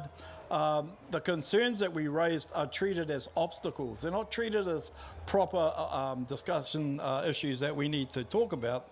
They're just treated as obstacles. We've just got to push that stuff to the side and go through it, over and around it, and keep pushing forward. So instead of transparency, we get spin. Instead of open debate, we get damage control. And when we started contesting some of this stuff, you should have seen the Crown go into damage control. We kind of got a jump on Waitangi this year by putting some of our claims to the media 5 days ago. We knew that the information around Waitangi Day would start cranking up, so we thought we'd get in first and set the agenda. And so you might have seen on the news, there were claims about just the issues that I'm talking about. Well, immediately after that, Goldsmith and his lackeys immediately started pouring into the north, and they've been going around trying to do a charm offensive around our hapus, trying to bolster up their campaigns. But instead of having open debate where we sit down as reasoned people to talk about what's wrong with this process, we just get damage control. Instead of transparency, we get spin. And the government and politicians and government departments, have got parts of their ministries, their comms functions are set up to spin issues, to put a good light on what is essentially a dark space. And so we're getting a fair amount of that. So instead of consent, we get compliance. So we're meant to consent to these processes. We're meant to agree to them. But what we're being asked to do is to be compliant with what the government wants. So support is counted in ways that exaggerate agreement. And what we mean by that is that the government tends to hold up the good Māoris and marginalise the bad Māori. So, opposition is minimised, as I said before, and silence is treated as approval. So they say, unless we're hearing from you saying you object to this, that silence they interpret as meaning, oh, they must agree because we're not hearing any dissenting voices, although they do their best to suppress that dissent. So silence is treated as approval. So that's not tikanga. And these processes are meant to be informed by tikanga Māori, not just be informed by what the Crown decides the processes must be. So that process that they're embarked upon is not rangatiratanga. And it doesn't factor into our rangatiratanga at all. But we are told that this is the only pathway. There's no time to change course. We've been down this for a few generations, so we're hard and fast going down. The train has left the station and it's going to stay on the tracks. There's no time to change course. But there's always time to do things properly. There's always time to do that. There's always time to stop the runaway train and say, wait a minute, let's go back to the drawing board and let's do these things properly. There's always time to listen. We've got all the time in the world. Well, some of us may not. But, you know, there's always time. There must be time built into the process to listen. There's always time to respect our people's authority. There's time to do that. Don't tell us that there's not enough time. There's always time to do that, and there always must be time to do that. So what we're seeing is a process that's built to produce a result, not to discover the truth. It has a predetermined outcome, and it's a process designed to produce that result. Who for? The Crown. It's not designed to discover the truth. So that's why so many of our people don't trust it. That's why people on Ngāpuhi had said, nah, there's something wrong about all of this, and we're not going to do it. And we're not going to be pressured. We're not going to be talked down to and bullied into this process. Because trust cannot be forced. You can't force people to trust you. It must come from an open and honest and tika process. And if we don't do that, we're not going to have the trust that's required to build a healthy nation. So we are often asked the question, if you reject this process, what's your alternative? So let me be clear. For the groups that I'm part of, we're not saying no to dialogue. We're saying, yep, we're happy to talk. We're not saying no to settlement. We do want redress for some of these things. We've got hopes and dreams and aspirations that are going to require resources. We want the return of our resources, not just as monetary or settlements, but we want a healthy world that has healthy oceans, that has healthy forests, that has healthy rivers. And we want to be able to control some of these things to ensure that we reverse the war on nature that we are seeing currently.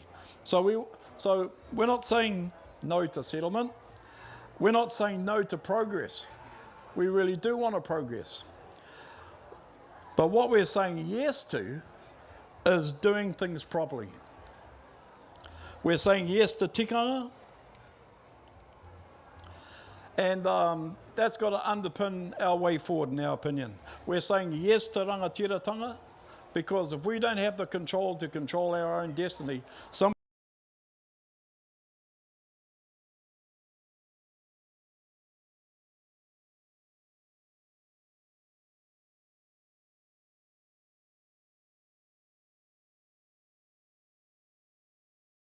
and they set the tick boxes and we just got to tick them as we blindly follow them down the road. It doesn't come from pre-written outcomes that they've developed without us. It comes from marae. It comes from whakapapa. And these are the processes where we need, and not just for us as Māori. The Waitangi looked at how we're nation. And so here we are on all kinds of people here amongst us today. These are the fellow travellers that we're all going to live our lives on these islands going forward. This is where the discussions must begin. And if anybody's left out of these processes, it's just a contrived process for political outcomes. That's what it is. And that's not a secure foundation for us to move forward. It means that all of us have independent advice. that we're not just getting advice from the Crown, that we'll seek our advice from, whether or not it's financial, legal, tikanga based. We ask our children. We make sure that our, that our wahine are very much part of the process. That our wahine are very much part of the process, if not controlling it, well, certainly participating it at strength. It's not advice controlled by the Crown. When we want advice, we go see our aunties. And if our aunties aren't happy with it, you can be rest assured it's not going to be their flesh. Because we know our aunties have in the core of their heart whether or not this is going to be good for the grandchildren. That's one of the primary motivators that our mothers, our aunties and our grandmothers have. So they're a good place to start from in terms of measuring advice for the things that we do. We're not going to get auntie advice from the Crown. Also means open access to information, and so much of the information is guarded. No more hidden reports. No more secret criteria where officials are saying one thing and then, when you get the submissions, they'll kind of like engineer the submissions to achieve predetermined outcomes. No more of that. No more closed doors. We want open access to all the decision-making processes. We want transparency. We want to see all the information, and that means time. Time to kōrero, time to disagree, time to reflect, and time to reach a consensus. Now, can we do that? I'm sure we can. We're not going to do it here today automatically, but if we take the time to do it, I firmly believe that we'll get there. So no artificial deadlines, no political timetables, no take it or leave it offers. Honouring Te Tiriti o Waitangi means shared power.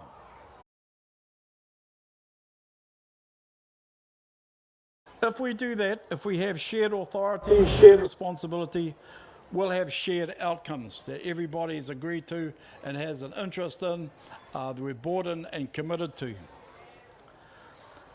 We're going to have shared understandings that we're not stakeholders as Māori, we're the tangata whenua. And that has its own meaning and its own definition. And we shouldn't have to warp ourselves into somebody else's definition of, you're stakeholders. We're not stakeholders, we're the tangata whenua. We're not interest groups. We are the descendants of the treaty signatories. We are not a problem to be managed. We are a people, all of us, with inherent treaty rights. Everybody in this room has treaty rights, not just us. So we have a call to action, and what I'm asking of you is that this is not a speech that you're meant to listen to and then forget. This is a call to action. So this is not just an opportunity to listen to Mike up on the stage ranting and then forget about it and get on with your day. This is a call to action. Because defending Te Tiriti o Waitangi is not the job of a few leaders. It's the responsibility of all of us. So today I'm going to ask you to consider 5 things. First, stay informed. Don't rely on government summaries. Read the documents. Hands up those in the room that have read our Waitangi Tribunal report. You don't count, David. He said read all of them.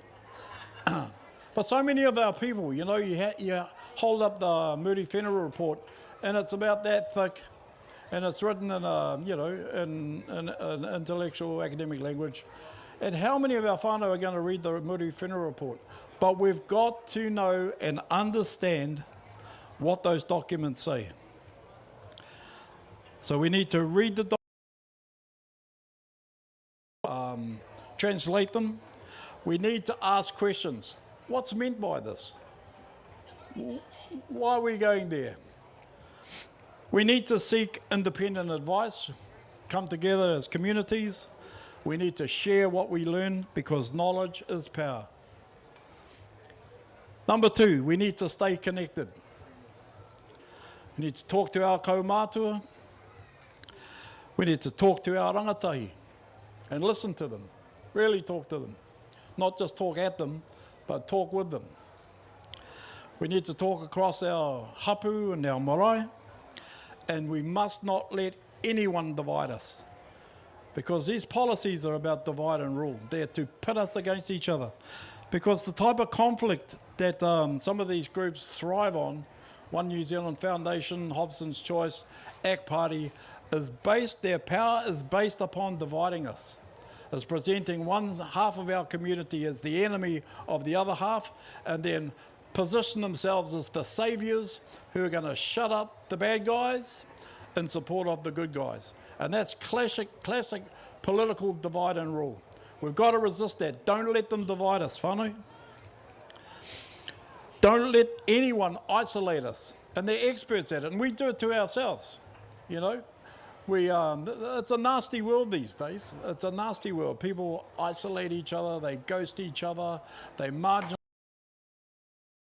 It's like life is a beauty contest, it's a popularity contest, and there can only be the most beautiful person in the room, and everybody else doesn't make the cut.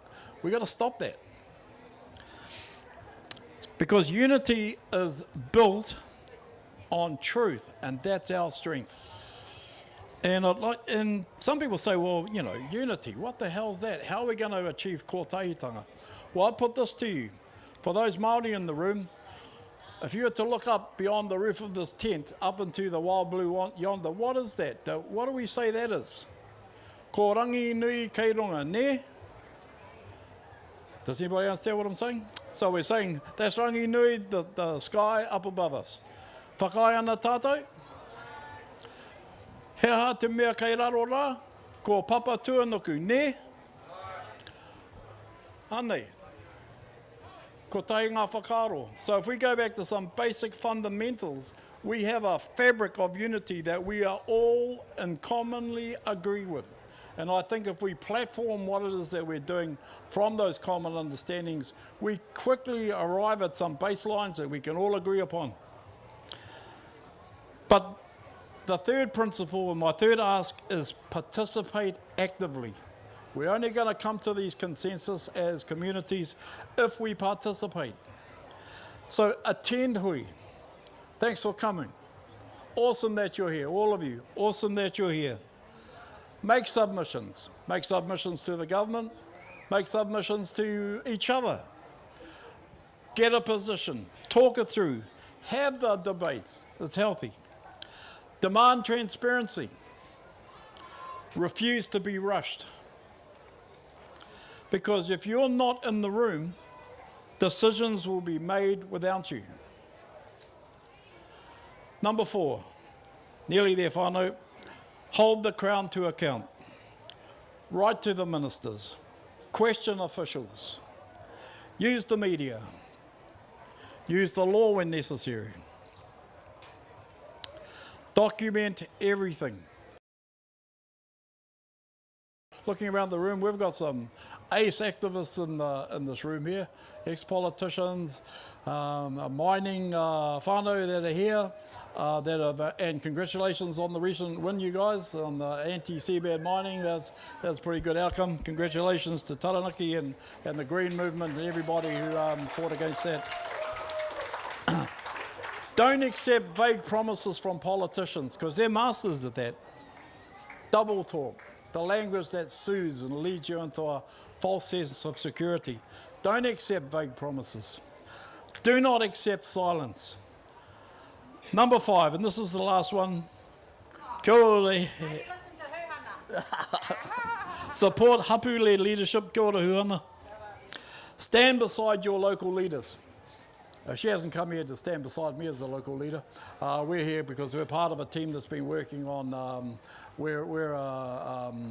Te Akina Te Tiriti o Waitangi Action Group, and we've been working on challenging the Crown, and Huhana's been an instrumental part of that.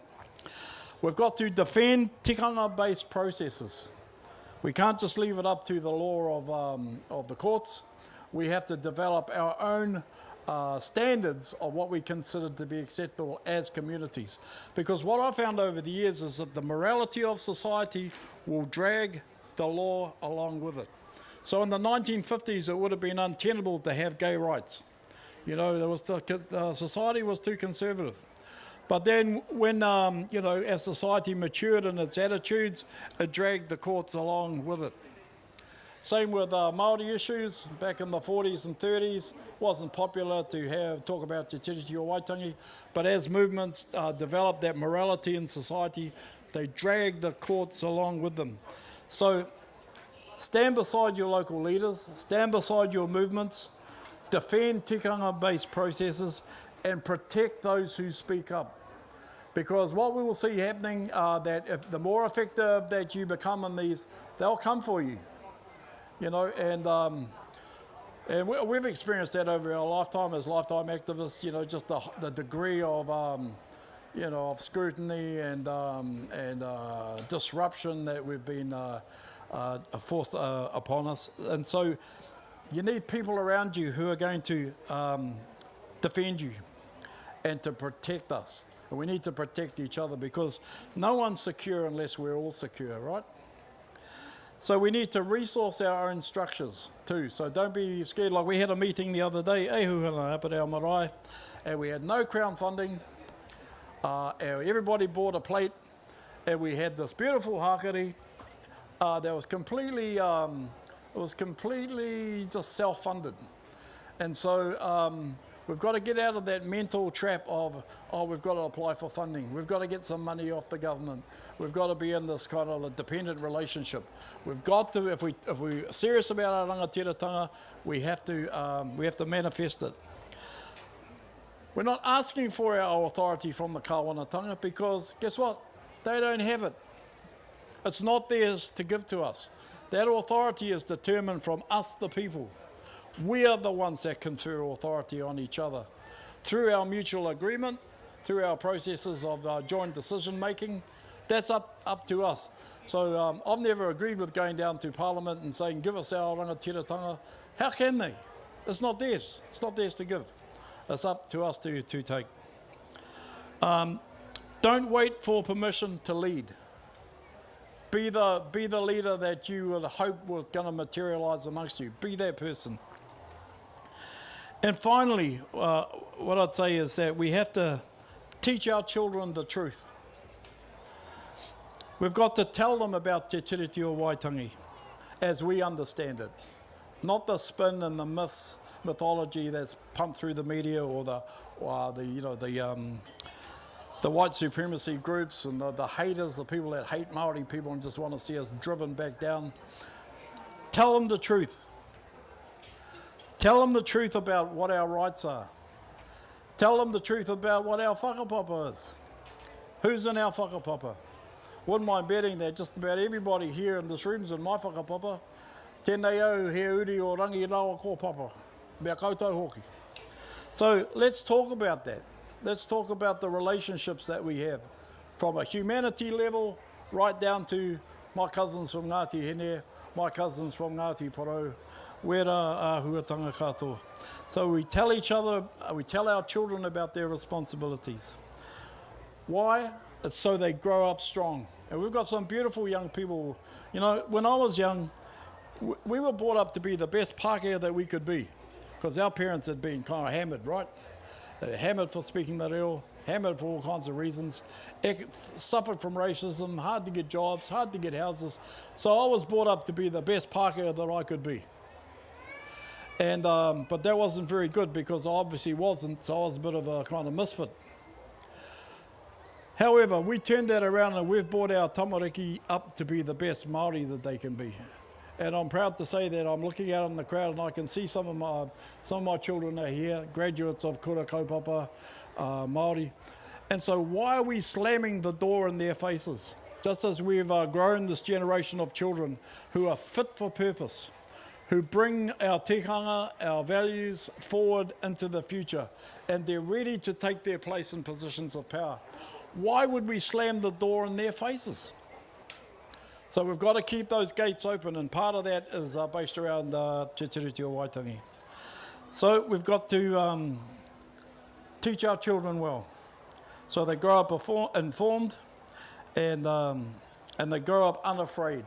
That's the main thing. We've got to be unashamed, and we've got to be unafraid to stand in our truth. And don't let anybody else tell us otherwise. Anyway, so today we say clearly, stop extinguishing te tiriti, stop rushing settlements, stop silencing hapu, start listening, start honouring your word. We're not going anywhere. We're here to protect what our tūpuna stood for and what they agreed to tainga mai o te tiriti o Waitangi. We're here to defend our rights. We're here to shape our own future, and we will keep standing together. Nō reira ngā mihi kia koutou katoa, hure noa te whare nei. I'm going to hand over the microphone now to our tuahine just to give us a bit of an update on what's happening in her world. Tēnā tātou e te whānau koutou ko hono mai ki tā tātou nei papahotanga I rungi te reo irirangi o tautoko e koira te reo o tā mātou matua, tā tātou kai ui tuatahi o te rā ko Mike Smith.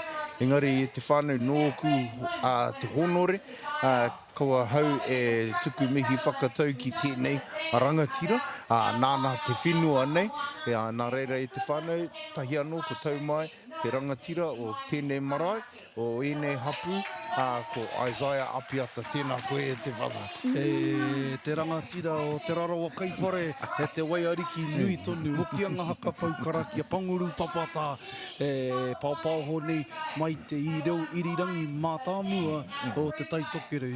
Te reo irirangi I whawhaingia e tite whai harawira I onara kia tū tēnei kai reo pāpāho mō te taitokeru, mā te taitokeru, mai anō I ngā rekereki tō tō maunga tupua a maunga tani whai taku rangatira, tēnā koe, tēnā tāua. Tēnā koe, tēnā kaurua ko muri. Taku hia kia rongo I o kōrero e pāna ki te haukainga, ngā mahi ngā katoa, ngā aunties e kore moi, ngā aunties e mahi ao mai, pō mai. Ko koutou tērā, tahi tau ki muri rā, ko timatanga whakaritenga. Kei konei te katoa o ngā kanohi o ngā hapu, ko rātou ngā kaimanaki, whakamohio atu ki te iwi. Tēnā koe tuakana. Me waku tautoko nui e ngā kupu wā e hāngai ana ki ngā ringa ki ngā waiwai, ki ngā tuara o tēnei marae o tēnei kaupapa. No ngā marama no te tau kua hipa I tīmata tā tātou whakariterite I te huarahi kia hautika mai te motu, te ao, ki wainga nui a tātou o te wharetapu o Ngāpui o tira o tai tokerau. Tēnei mea te whakarite e arai te mahi māma. Tēnei mea te rapu ringaringa awhinina e arai te mahi māma. Tēnei mea te whaitautoko e hea he mahi uaua. Me tēnei kaupapa o Waitangi, he kaupapa ro, mai te tahi o pēpuere, ki te whetū tā ngā pōwhiri, engari ka tīmata I te rua te kauma iwa o hanuere, ngā whakaritenga, paunua te iwa o pēpuere, I te heketanga o te māki hakamutunga. Tīmatau hi kihia, me tīmatau ki ngā wātene Māori, kātahi. Tuakana, ngā wātene Māori konei no te motu whānui. I tai a tangata mai, I tai a māki mai, e tai a wakaiti mai, ki te hāpai. E rā hunga, ki hei I utua I o rātou wā, I mahia I runga I te aroha. Engari, nā runga I mea ko kitea, ko rātou ka atawhaingia I te hunga, ka tāiwa ki runga I te huarahi, ka whakaeke ki runga I te marae, me te nuinga o rātou he kaumātua hui he kuia. No reira me mihi ka tika ki a rātou ki a taiohi, e rongorongo ana ki tēnei whai a te aro o te wātini te Māori ke reira no he oranga mā tātou. Te rōpū parakore, tērā te tahi rōpū nui e tia ki ana I tō tātou taio. Ēnei hunga ka wāhingia te tini I te kirihau me te kai, ki tōna wāhi tika, kia tautiaki I a papatuanuku, kia tautiaki I a tangaroa, kia tiaki I te whenua. Me taku mōhio, hei te mutunga o tēnei kaupapa ko rātou tonu, ka kokohia I ngā ota I ngā rāpihi nohi, ngā rāpihi I te tangata māngere, ka kore e taria ki te wāhi tika. Mihi kia rātou. Mua tāua whare kai, kia Auntie Ma. Auntie Ma.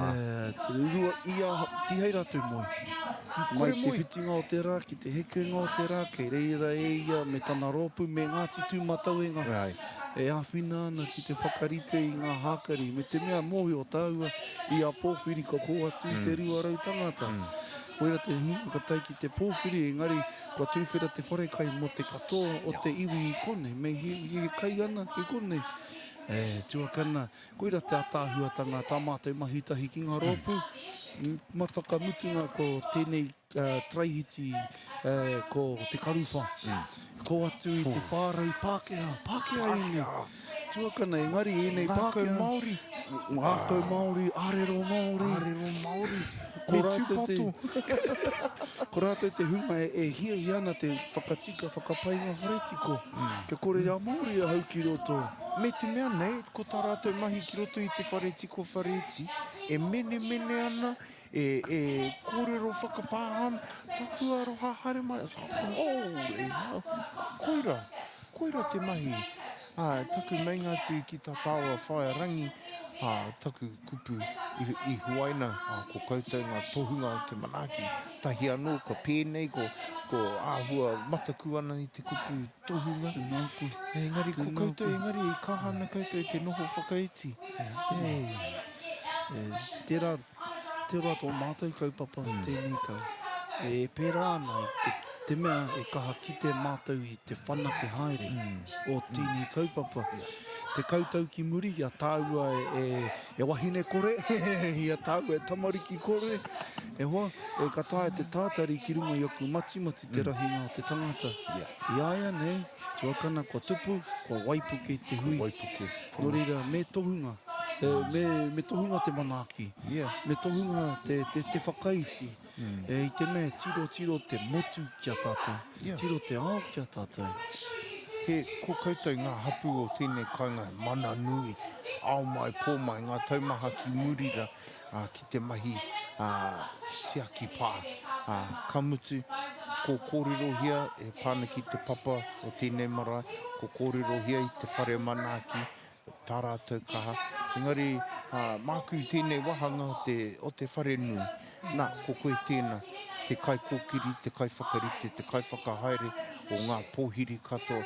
Ahara ko koe nahe, kei o tuara, o mātua, o whaia, kamutu ko te tira karanga, ngā kai karanga o te taitokere, tō taumata, he kanohi mai ngā tōpito katoa o te taitokere, engari i runga i tō kaha, te whakarite, rite, whakahaere tia.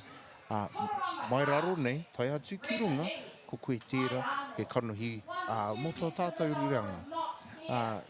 Tērā mahi aharam, tērā mahi i te mahi māma, he ua anō.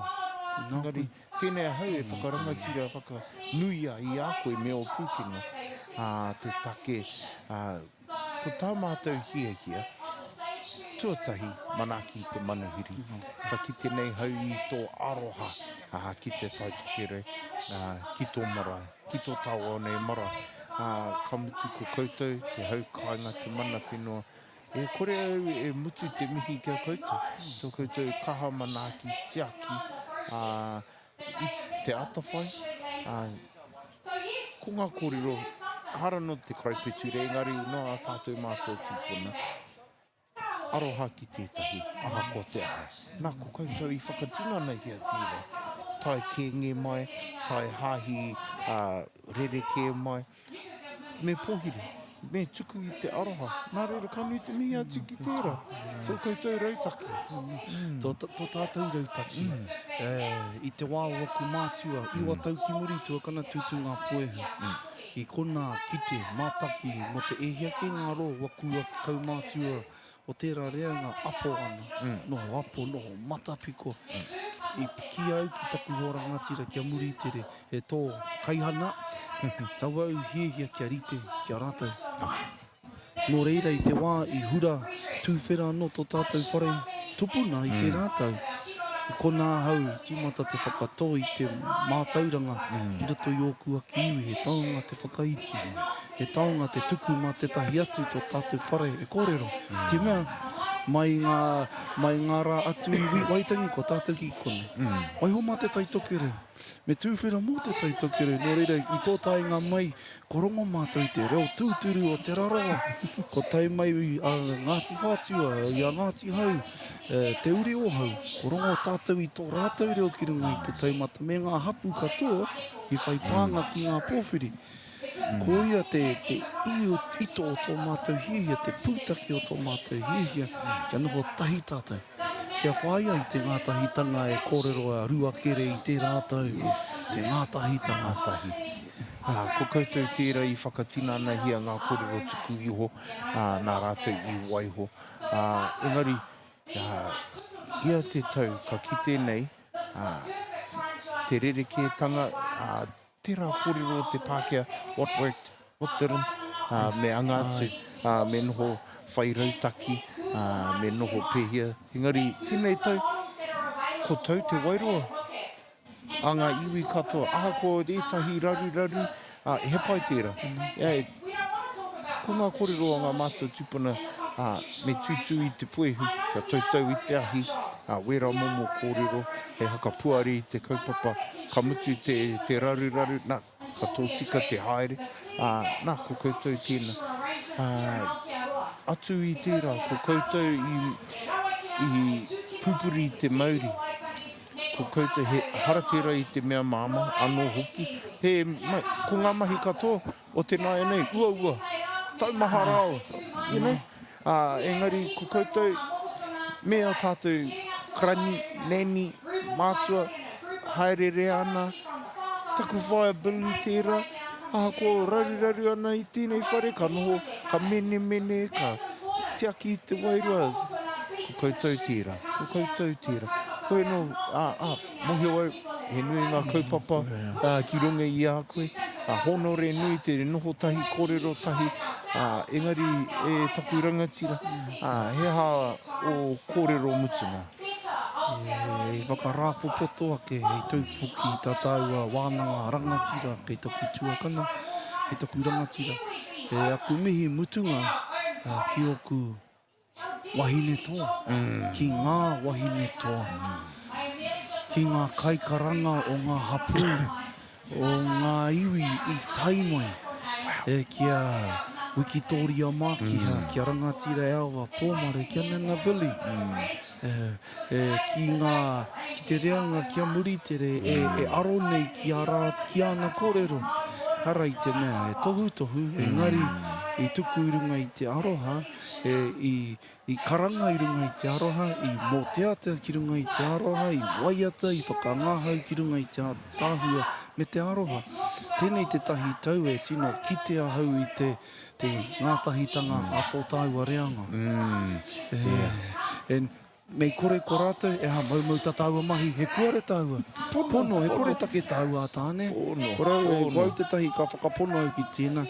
Engari nā te rangatira o tāua wahine, o tāua wahine toa, i rangatira tātou. Nō reira, ko ngā mihi mutu, ngā ngātira hiri, a taku ngākau, kia rātou. Kia rātou, anō hoki, ka hore timatanga, ka hore mutunga kua tu i a rātou. Mēne momo kaupapa te tautoko e te manoki. Wena i kone mai anō, kei kone tonu tēnei ra, a ngātu. Aroha nui mō. Nui te mihi atu, ki tērā tira i kōrero ia e koe. Some big hitters in there. Tika ana tō kōrero, tō mihi mutunga ki o tātou nei wahine, rangatira o te taitokere.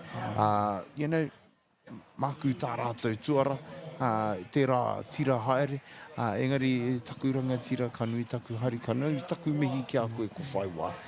Te noho tahi, kōrero tahi, tēnā koe, tēnā koutou e te whāna. Haere whakatāta. O tira e te whāne, tō tātou rangatira ko Isaiah Apiata tēnā, e me ona kōrero katoa, kia tuituia huhana, kia tuituia tātou, kia tātou, me te mea nei ko ia te reo o te mana whenua o te hau kāinga, e whakarangatira wai o ake ngā mahi o runga, nanahira tērā kōrero ki tērā kōrero, ko te kaupapa o tēnei o ngā papahotanga te rāne, e whakanuia e whakanuia, he mea whakanuia i te haukainga.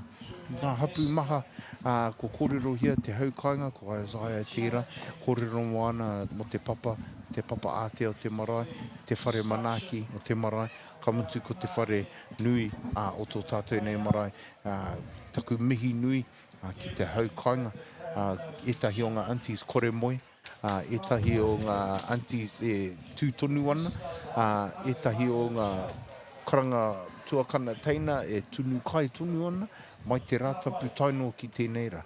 Nā reira, ko ngā mihi ki a Ngāti Kawa, Ngāti Rahiri, te mata rahi. O te ake e te whānau.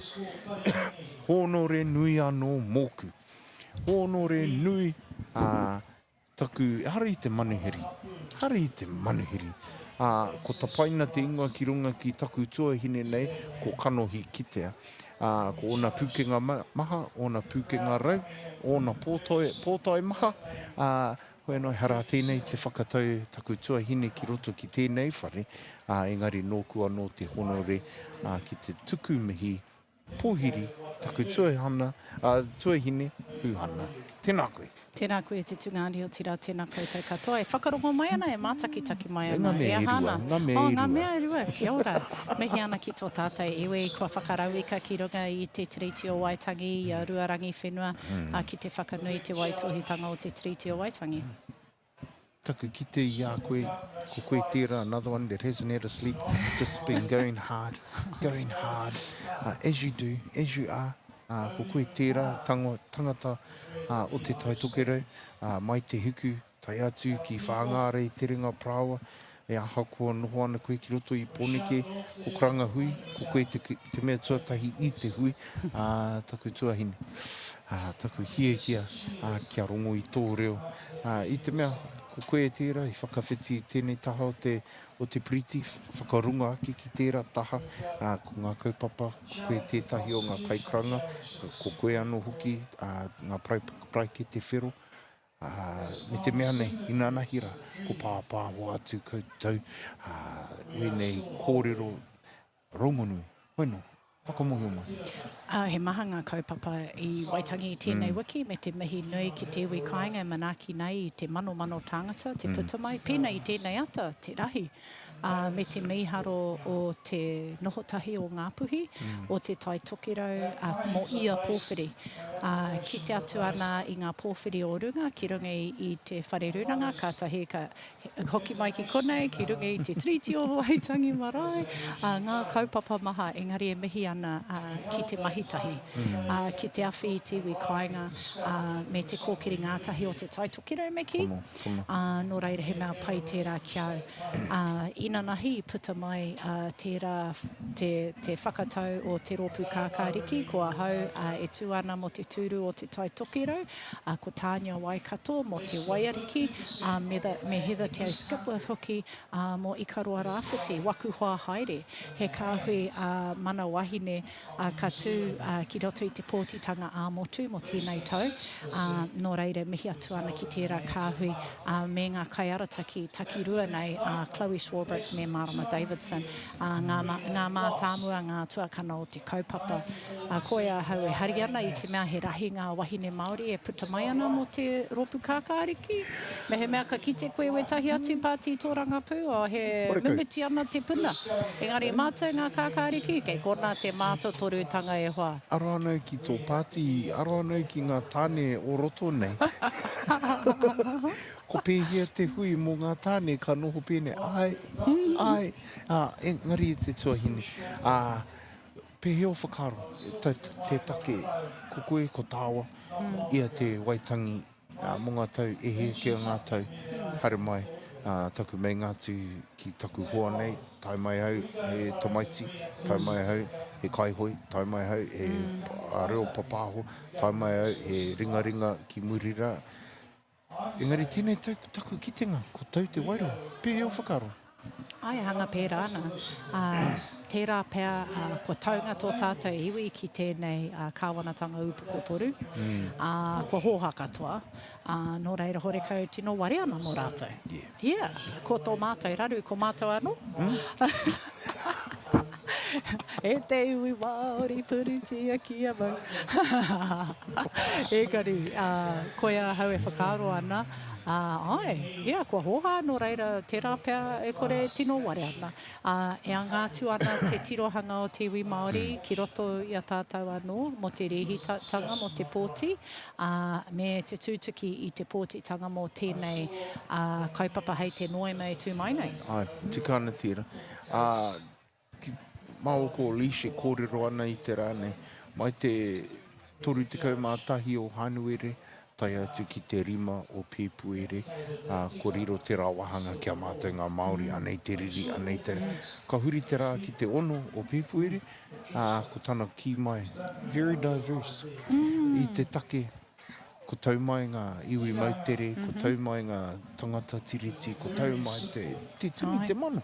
Pēnei mātou ina nahi ki runga i taurangatira i kranga mātou, taha o ngā aunties o te praike te whero, tētahi kaupapa, ki te whakanui te treaty o Waitangi, ki anei ko tuia te here tangata, ki te i te tauiwi. Ngā iwi Pākehā nei e tautoko ana, me te pai, me ētahi o ngā mokopuna, puta mai ngā iwi o te motu, tauranga moana rāno, tētahi kura kaupapa, te kura taumata o Pangaru hoki, nō reire kaue haere mai ana ngā mokopuna ki runga i a Waitangi i mua i te rā o te ono. Me te pai. Pai te kite i te hiahia o te iwi. Tauiwi mai, Pākehā mai, iwi Māori mai, te haere mai ki runga Waitangi. Kore rātou e mataku? Haere mai. E tika ana tērā kōrero i te mea, mo te roanga o te wiki, a muri ake i te kaue mate a te areki i tā timitu hiuhiu, nā, ko te haukainga i whakarangatira anō hoki i a tūwharetoa, ka noho te tumu, ka noho tūwharetoa ki runga i ngā taumata. Mea tūtui tangata tērā, me haro pai. Kua haukainga ia i naenei, te rangi māhio me tēnā hoa, me tōna hoa wahine no roto Ngāpuhi, no te kapotai, no te māhure, kia ora Lisa te hiuhiu, no te whānau Wilcox. Just saying. A tāhua. E pānaki tērā kōrero te Pākehā o te tangata tiriti. Kea rātou tētahi tēneti ki roto i te mākete. Kaore rātou e kōrero Pākehā ana? He reo Māori tā rātou. Me taku ohorere, e nei Pākehā e kōrero Māori ana. Ka Pai tō marika. rātou mihi ki au. Tēnā koe waku hoa Pākehā. Pera ki te aha ko Karuwha Trust, ko ngā uri o Waitangi Karuwha. Network Waitangi hoki. Ngā Pākehā, ngā rotu Pākehā. Engari, tā rātou kā te kōrero Māori. Taku kōrero kia Isaiah, e putau i te, haere au ki te whare iti, tētahi tangata no roto mai Karuwha Trust, Pākehā. Me tana reo Māori, taku aroha, hara mai e hoa, Mei haro, me haro pai. No reira, koia te pai o tēnei wiki, he wiki mō Waitangi. Haungana no te rā kotahi, ko he wiki ki te whakanui i te treaty o Waitangi, ngā tūpuna me te tuakana hoki ko he whakapūtanga. No reira, mihi atu ana kia koe te tungane, me wātea hau i taku tūranga. He kaupapa anō tāku, ko hui hana tēnei, ko hui hana. Hui hana. Engari, honore. Ngā hui maha. Noku ki te honore, kei konei koe, ko wātea koe mo te 2 miniti, kia hupu i tō hā, catch your breath, while you go up and down, up and down. And then ka hoki mai haine. Muri atu i taku kaupapa ki te forum te tō ngā huia. Kani te mihi atu kia koe e taku tuahine. Ko te manoko nei, ko koe tērā, e pupuri nei i o mahi katoa ki runga i te mato o te whenua, ki roto i te taitoke rei. Tēnā koe, tēnā no tātou katoa. Tēnā koe te tuahine. O te ake e te whānau, koera te reo tō tātou nei tua wahine, ko Huhana Lyndon, e kōrero ana mo ngā ahuaranga ki runga i a tātou i tēnei wā. Nō reira, e te whānau ki runga i te whatarangi ko tētahi kai kōrero. Me whakawhiti atu tātou ki runga i te whatarangi, te tāte mea, ko ki tonu ana te tēneti, i te hiahia kia rongo ki ngā kai kōrero, ke kone mātou e papahu atu nei ki ngai te marae o te tiki Waitangi. E te whānau koe nei te reo o te reo irirangi o Tautoko FM. Mihi ana ki waku karanga maha o te hiko te ika o te muri o te whenua. Kia mautonu mai ki tā tātou nei, reo irirangi. How to budget, they know how to save, they know how to invest. And one of the questions that our whānau talk about is, how? What do I invest in? And I take a deep breath and I say to them, whānau, you know the biggest investment is investing in yourself, investing in your hauora, your wairua. Get that right. When you're done healing, then come and have a kōrero with us. So this is the kōrero that I've been carrying. This is my 9th wānanga this week here in Waitangi. So I had 2 yesterday and I've been having many more wānanga on our company. A solution, Hana was talking about some of the solutions. Let's not use the government. I 100% agree. So a lot of our finances that we access is FDI. And if you don't know what FDI is, it's foreign direct investment. So I'm in the space of housing. Just going to come over here to see if the brother's got our pen drive going. Not yet. Okay, I'll keep talking. So a few years ago, I was contacted by some of my old colleagues who are bankers, and I had retired in 2023. And I said, look, I just need some time. It was a really tough time for our whānau because we had 5 mate in that whole year. And my brother, sister, father, my auntie and uncle. So I needed time to heal. And while I was healing, I got a phone call from the UK in Brussels. Sis, can you come and help us? No, I don't. I want to rest. I need time to rest. And they were on my case for about 3 months. But during those 3 months, we were talking about housing. And I went, oh yeah, I know nothing about housing. I know nothing about infrastructure. Tell me more, because it sounded really cool. But there was that element because they're British, right? They're British, and I'm like, oh, I know what you did to our tupuna. I'm not so keen about that. But as I got to know and their model, I thought, man, this is absolutely awesome. And because I've done a couple of presentations up here in the last couple of days, I'm kind of adjusted to how this technology works. So anyway, we went into talking about the housing and what that would look like for our whānau. And this is the sort of solutions I'm offering to our people. Have I taken it to the government? Absolutely. We've met with 9 government agencies and we talked at depth about what our model looks like. And so, taiho tatai, it'll come. It's just taking a little bit longer. So we went to the government, we said, we don't need taxpayers' money. We've got our own. But all we wanted from the government was to sing to the top of their voices who we were, and they didn't do it. What we did share with them was our model. Now, never ever trust the government. You already know this. We shared a model. A few months later, another agency was created, which was Invest New Zealand. And so that was a bit of a ho-ha for me. And so we took that as a learning curve. So I want to go back to some of the solutions that we've been working with. Awa Kāinga is one of my companies that I represent also. So let's start there. These are the 2 guys, and we had our investors in the UK in Brussels.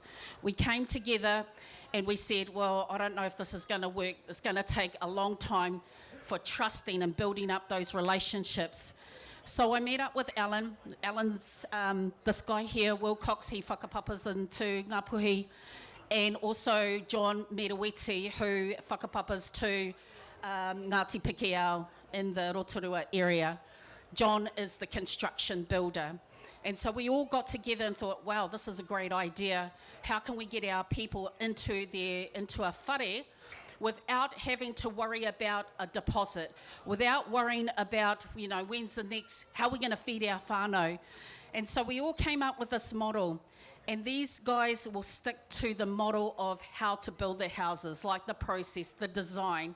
So I'm here today to represent these guys because one is my cousin, which is John. And so they've got the expertise and the tangible property to actually show whānau that we've actually done what we needed to, so whānau can go and check it out for themselves. So they've got about 30 years experience in the housing and infrastructure space. Now, they've got their own values, and I'm going to wrap it in one word. So one value word is mana. So these two fellas here, they hold the value of mana. Why? Because they go into whenua Māori, they sit down with our whānau, and they talk through their affordability. The affordability is key. So when we have whānau come to me and say, Bron, can you help us get onto our whenua Māori? And I says, okay, this is what you need to do. I go so far to onboard, and then these two, Alan and John, will do the process of the finance. Key thing to remember, whānau, is you need to be bankable.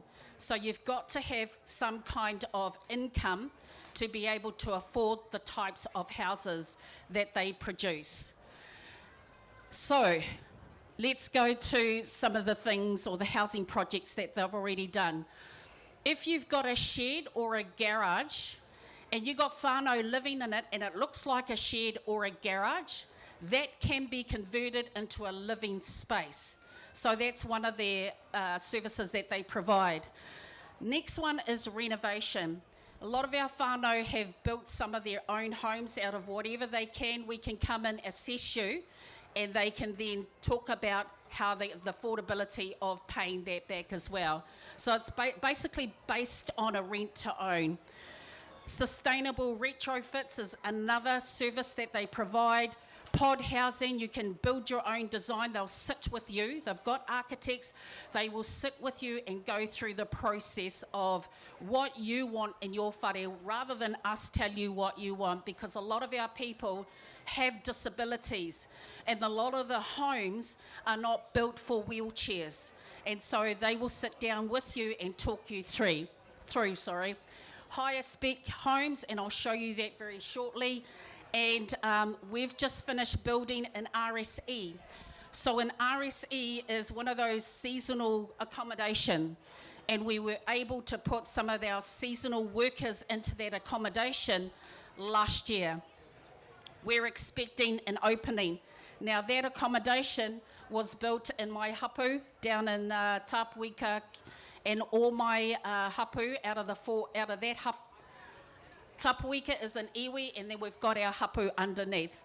So our hapu, our four hapu came together and they built this RSE. Now we already got those builds for our whānau. I still think those builds are far too expensive for our people because there are a lot of people that cannot meet the criteria. So we've finished this build. This is an accommodation space surrounding this activities room, and it's got a wharakai, it's got a dining room, it's like a marae. So we finished building that last year. We've also finished building a papakainga in Nuhaka. We're going into Whakatane or Pōtiki, and I'm hoping to stop in Whangarei on the way home. What do we do? So these guys will sit with you and talk you through the pre-build, the build, and the completion. I don't go through this with you because I have no expertise in talking to you about the design. I'm just the waha for them. Okay, this is my favourite one. So, if you are interested in some of these whare, I've got some costings up here so it can give you a good indication of what we have to offer. This is the new whare series. And what we did for the last 3 years, my job was to go around the motu and engage with our people. I have done, and not including these 9 in the last week. So I've done 93 wānanga face-to-face. I've done 360 online wānanga. And so now we're at a space of delivering new whare series for our whānau. So we've got the 1 bedroom, and the price on that includes, and it depends, says here, depending on the terrain and the rural or urban location. I just want to say it's between this point and that point. So, for example, the tahi, the first house, 1 bedroom, 290 to 340. Now, you fellas already have whenua. We don't touch the whenua. That's all yours, but the whare belongs to our developers. And so you will talk to them. It's a rent-to-own kaupapa. Ka pai? And so they've got 290 to 340, 1 bedroom.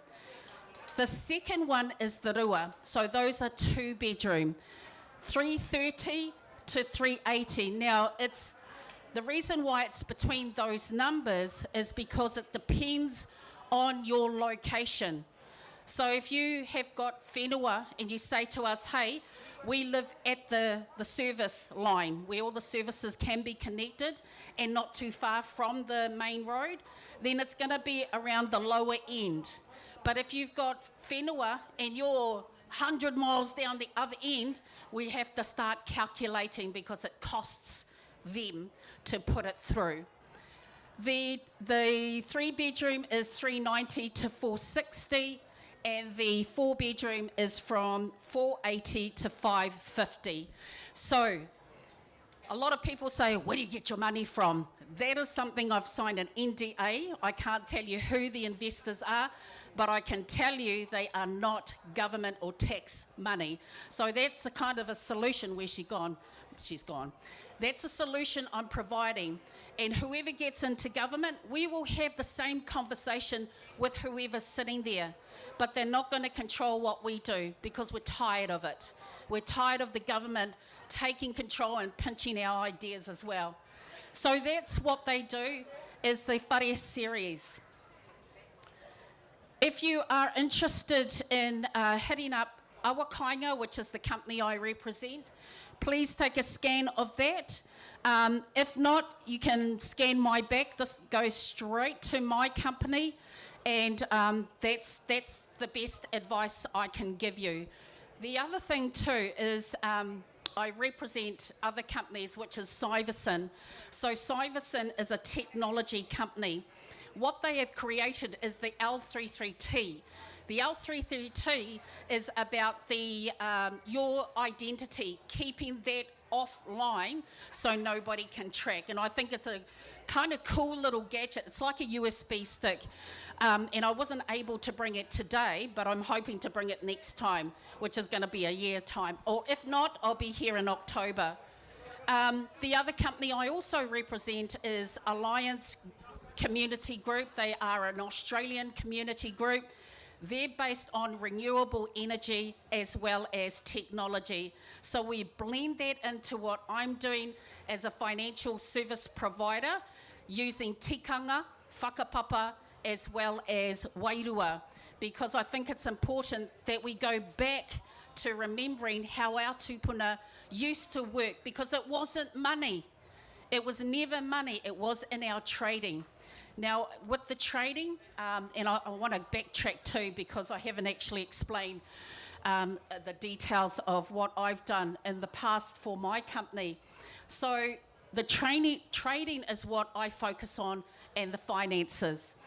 And so what that means is trying to come up with solutions and ideas around how our tupuna used to use trading as a form of transactions.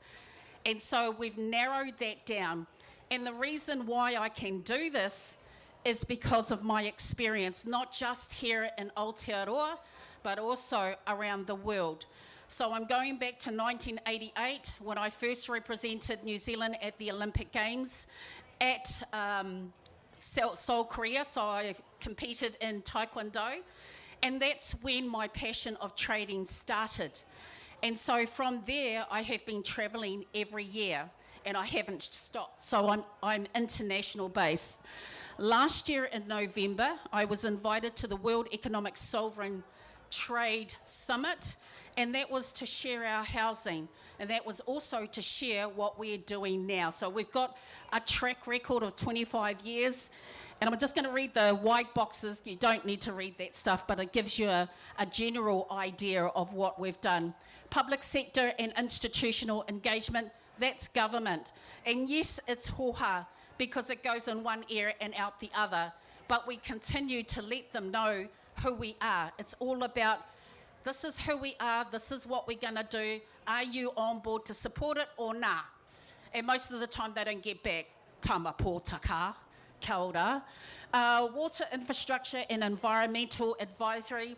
So some of us sit on freshwater, and some of the local councils on freshwater as well as wastewater. That's me. Down here we've got international government advisory. Yes, I have worked and advised on behalf of other governments around the world, Malaysia and Cambodia to be exact, that's where I used to live. Up here we also do high value assets, so we do all the administration for moving high value assets around the world. Down here, sports performance, and I've just talked to you about representing Aotearoa at the 1988 Seoul Olympics. That's where my passion of cultural exchange happened as well. And the last one is keynote speaking. I'm invited to another keynote speaker, as a keynote speaker in Brazil. Would love to take other people with me. It's by invitation. That one is in Brazil in Rio de Janeiro. Hopefully I said that right. In April. And what that's about is just the network that you build as you travel around the world. So what are we doing next? What we're doing next is we're building a digital banking system. We've talked to AUT and we've asked them to come on board and please do the rangahau. Why have we got someone like AUT? Well, because I know when you have someone like that to build a system that you want, then the investors are going to create putea for your projects and then develop it after the research. So we're building the digital banking and payment system, the data centre. We've also got the hapu-led data centre that I've just talked about, the lease-back bonds, as well as the e-commerce. So that's what we're hoping to build. It's not built, it's just in the negotiation process with AUT. So that's me. Thank you for having me. Mauri ora.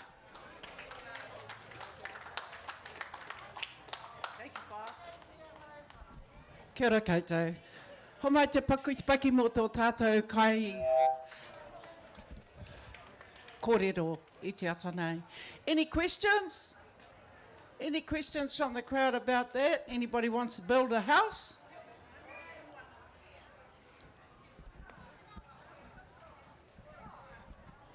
Oh, kia ora whaia. I just was curious about what's the interest rate? Right now? Like when you, when on the finance, when you do the mortgages.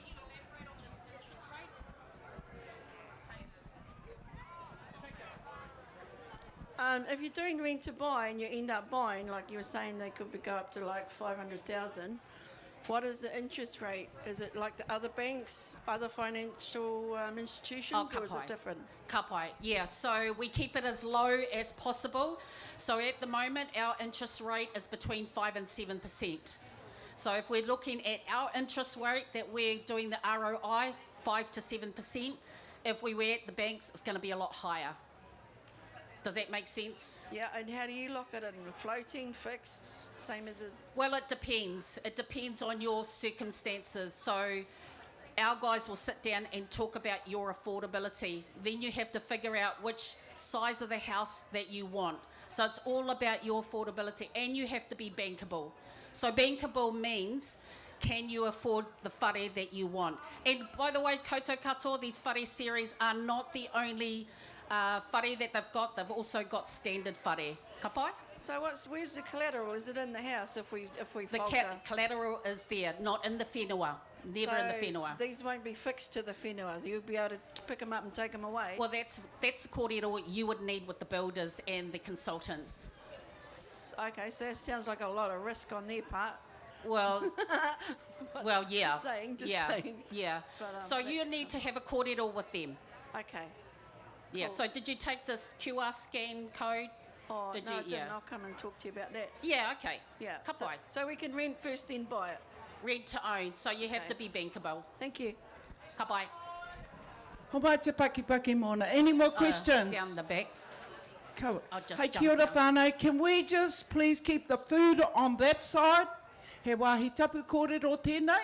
So if you can keep the food on that side, I'd really appreciate it. Thank you. And if you are eating anywhere near, please take your rubbish.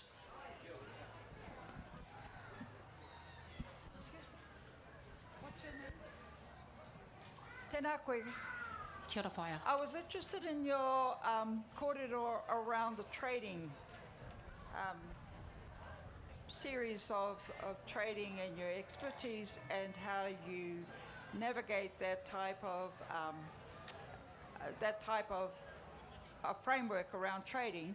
Would that enable whānau to become more sensitive to how to make themselves reasonably financial so that they build up some type of financial equity for their whenua?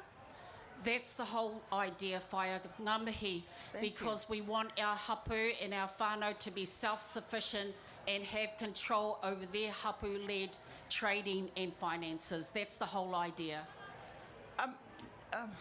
May I have your contacts, because I'd like to actually enable that as quickly as possible, because the system here and our banking system does not allow or doesn't have the facility or the capacity to engage in whānau to be able to scope their whenua for assets that could be tradable. Ai. Kai te mohio au ki tō kōrero kia hau. Tēnā koe. Ai, Tēnā ai. koe. Ai, tika. Tika. Kia ora.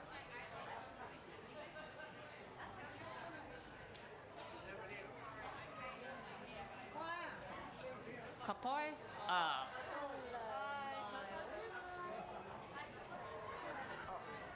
Ko motu. Kai kora.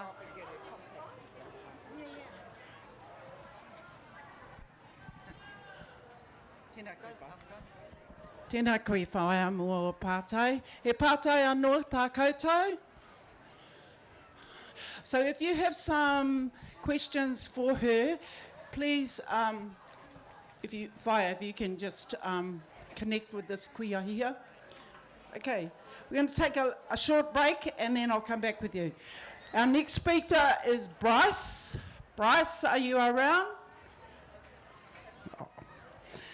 Bryce wants to talk about First Nations. Ka te ake e te whānau, a koutou ko hono mai ki tā tātene papāhotanga, ki runga i te reo irirangi o tautoko. Me traia hau te mahara i ngā iarere, iwa te kaumā, iwa ira rima te iarere, mai maungatani whakawhiti atu ki runga i a mau ngā hikurangi, iwa te kaumā whitu ira rima te iarere, o te rā e te whānau. Koutou ko hono mai he honore nui tēnei, hara tēnei i te whakatau ki taku tuahine anō, nāna tēnei reo irirangi, tana tupuranga katoa tēnei reo irirangi, hoi anō, ki tōku taha, ona pōtai maha, ko ia tētahi o ngā kaikranga, no roto mai te tira kranga o te taitoke reo taku tuahine. Morena pai ak, nau, kia ora. Ahi Māori. Ahi Māori, tingane. Koutou e hakarongo mai ana, e mohi o koutou ki tana reo, ko te atawhai tēnei, ko whakaeke, ki runga i tana teihana, tuahine. Pēhea, pēna. Pau te kaha e mara. Pau te kaha. I te whitinga mai o ngā hihi o tamanu i te rā. Tēnei te rā o Waitangi e tau nei. Ai. Kōrero hau kia Isaiah i mui a koe. O te ahuaranga o te taumata, anā ko koutou tērā, e hia kia ngā pōhiri ko oti, e hia kia ngā kaupapa koutou e kaue, te tira o ngā kaikaranga o te taitokere, prai ki te whero, ko koutou tērā taku mainga tu kia Isaiah, tērā tira ko ngā big guns, tuahine, I timata hia e koutou I te rātapu. I te rātapu ko waihe monei. Taino, ko tō koutou mahi mutunga te pōhiri atu ki ngā waka. E karongo nei au I tō ngengi, engari tērā mahi no ngā mātua tūpuna, pai ake te pake ke tanga, tērā ua, tērā taimaha. Nā koutou, tēnei haume aku katoa e tuku mihi atu kia koutou I tā koutou nei mahi rangatira, mahi hohonu, mahi tapu, mahi noa. Tēnā koe. He kitenga ki te tā koutou tira, he nui mai ngā tōpito katoa te taitokere. Ai, tika. Tērā mahi, hari te mahi māma, engari tā koutou āhua ia te pōhiri ko tā koutou tū rangatira. I wānanga koutou? Me tīmata au pea ki ngā kupu whakamānawa ki te haukainga. Ki te haukainga. Ki ngā hapu o konei, kia Ngāti Rāhiri, kia Ngāti Kawa, kia te Matarahurahu, te haukainga, te ahi ka nā rātou tūwhera mai. Tūwhera mai te ngākau, kia tātou o ngā puhi nui tonu. Nā reira, I reira te karanga kia mātou, kia hau atu ki te tautoko, ki te āwhina, ki te hāpai I tēnei tō tātou kaupapa o Waitangi. Nā reira, aira I tīmata no atu, wetahi o mātou no mua atu. Wetahi o mātou ahu mai I te wānanga ukaipo, ne? Tērā wānanga, he wānanga mō ngā te tira wāhine o Hokianga, o te taitokerau. Tīmata ria e rā wānanga karanga I tērā tau, I raro I ngā manaakitanga o Auntie Wiki, rāua ko te tuakana ko Dina. Nā reira, tīmata I reira, te wānanga nanga mō te anamata.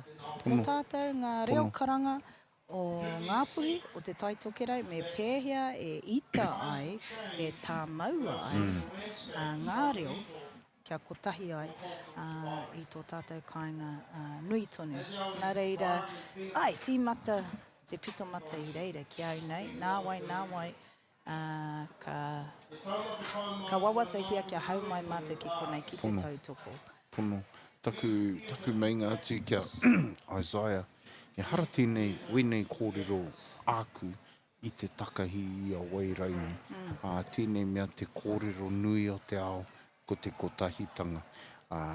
Ko tīmata tērā kōrero te koutou ki Murira, ka hore I tutuki. Taku kōrero ki a Isaiah, tēnā pia waiho mātā mātou reanga, kia taua E tērā hiahia. Tā te mea, ko kōrero hia a Isaiah e pāna ki te taumata kōrero. Ko te haukainga, ka mutu ko ngā kai kōrero te taitokere. Ia te hui, ia te pōhiri.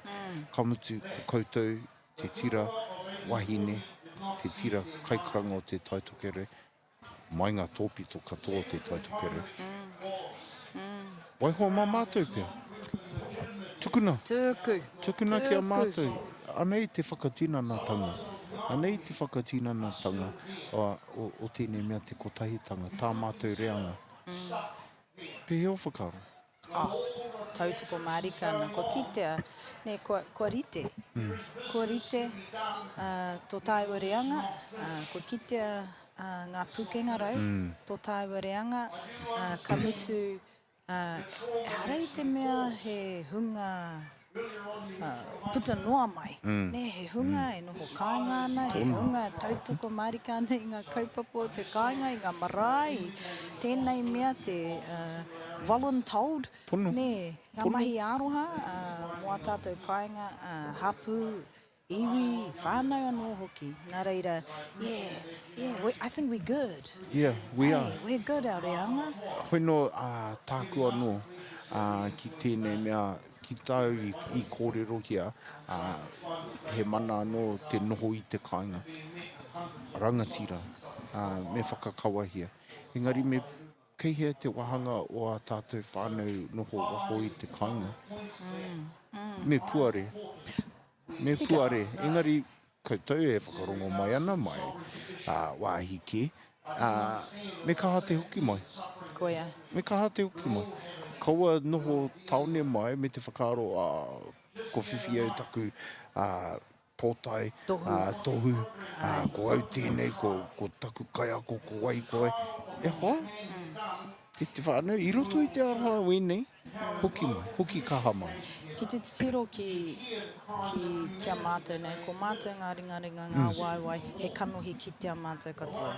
He kanohi ki te mātou katoa i runga i ngā taumata, i ngā marae, nā reira, e hara i te mea, he kuri noiho,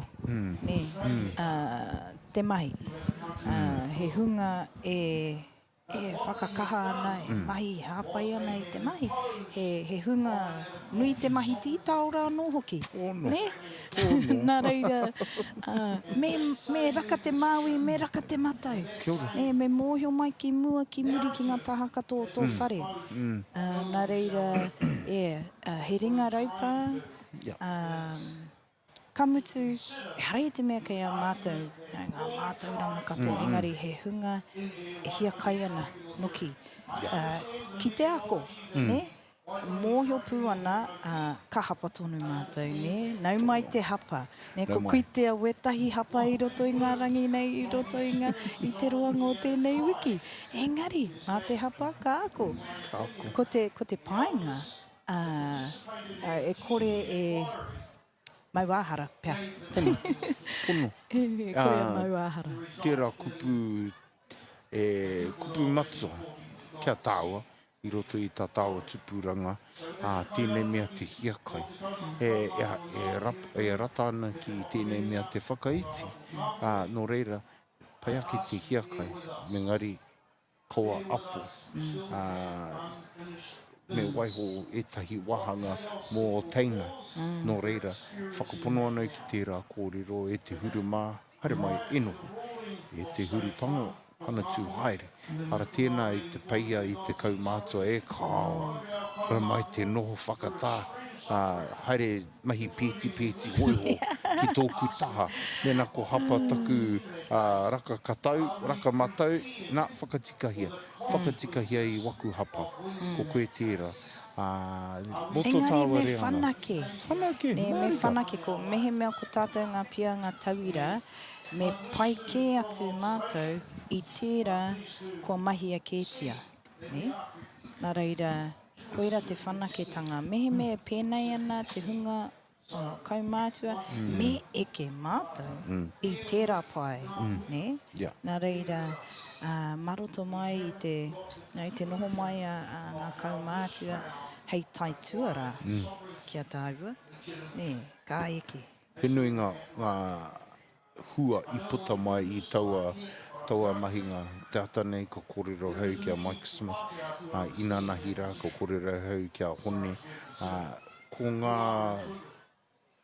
tohunga o te whakarauora, wera hunga, ko Huaina, ko Cyril tērā, ko te maha, mātou i te hiku ko Papa Puni Mākene tēnā, ki te reo i rangi o Ngāti Hine ko Brian Pau tērā.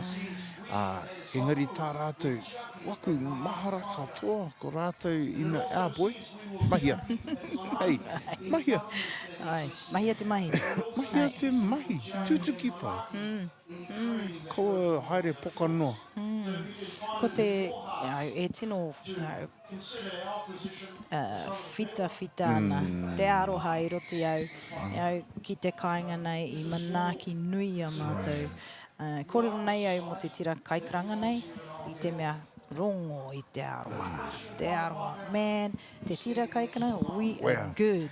We are sorted. Hakoa, wetahi taima, ko wareware wetahi ngā kupu. Engari, e kite ana te pakaritanga, ne? E rongo ana, e kotahi ana, e tuitui ana te ngākau tapatahi.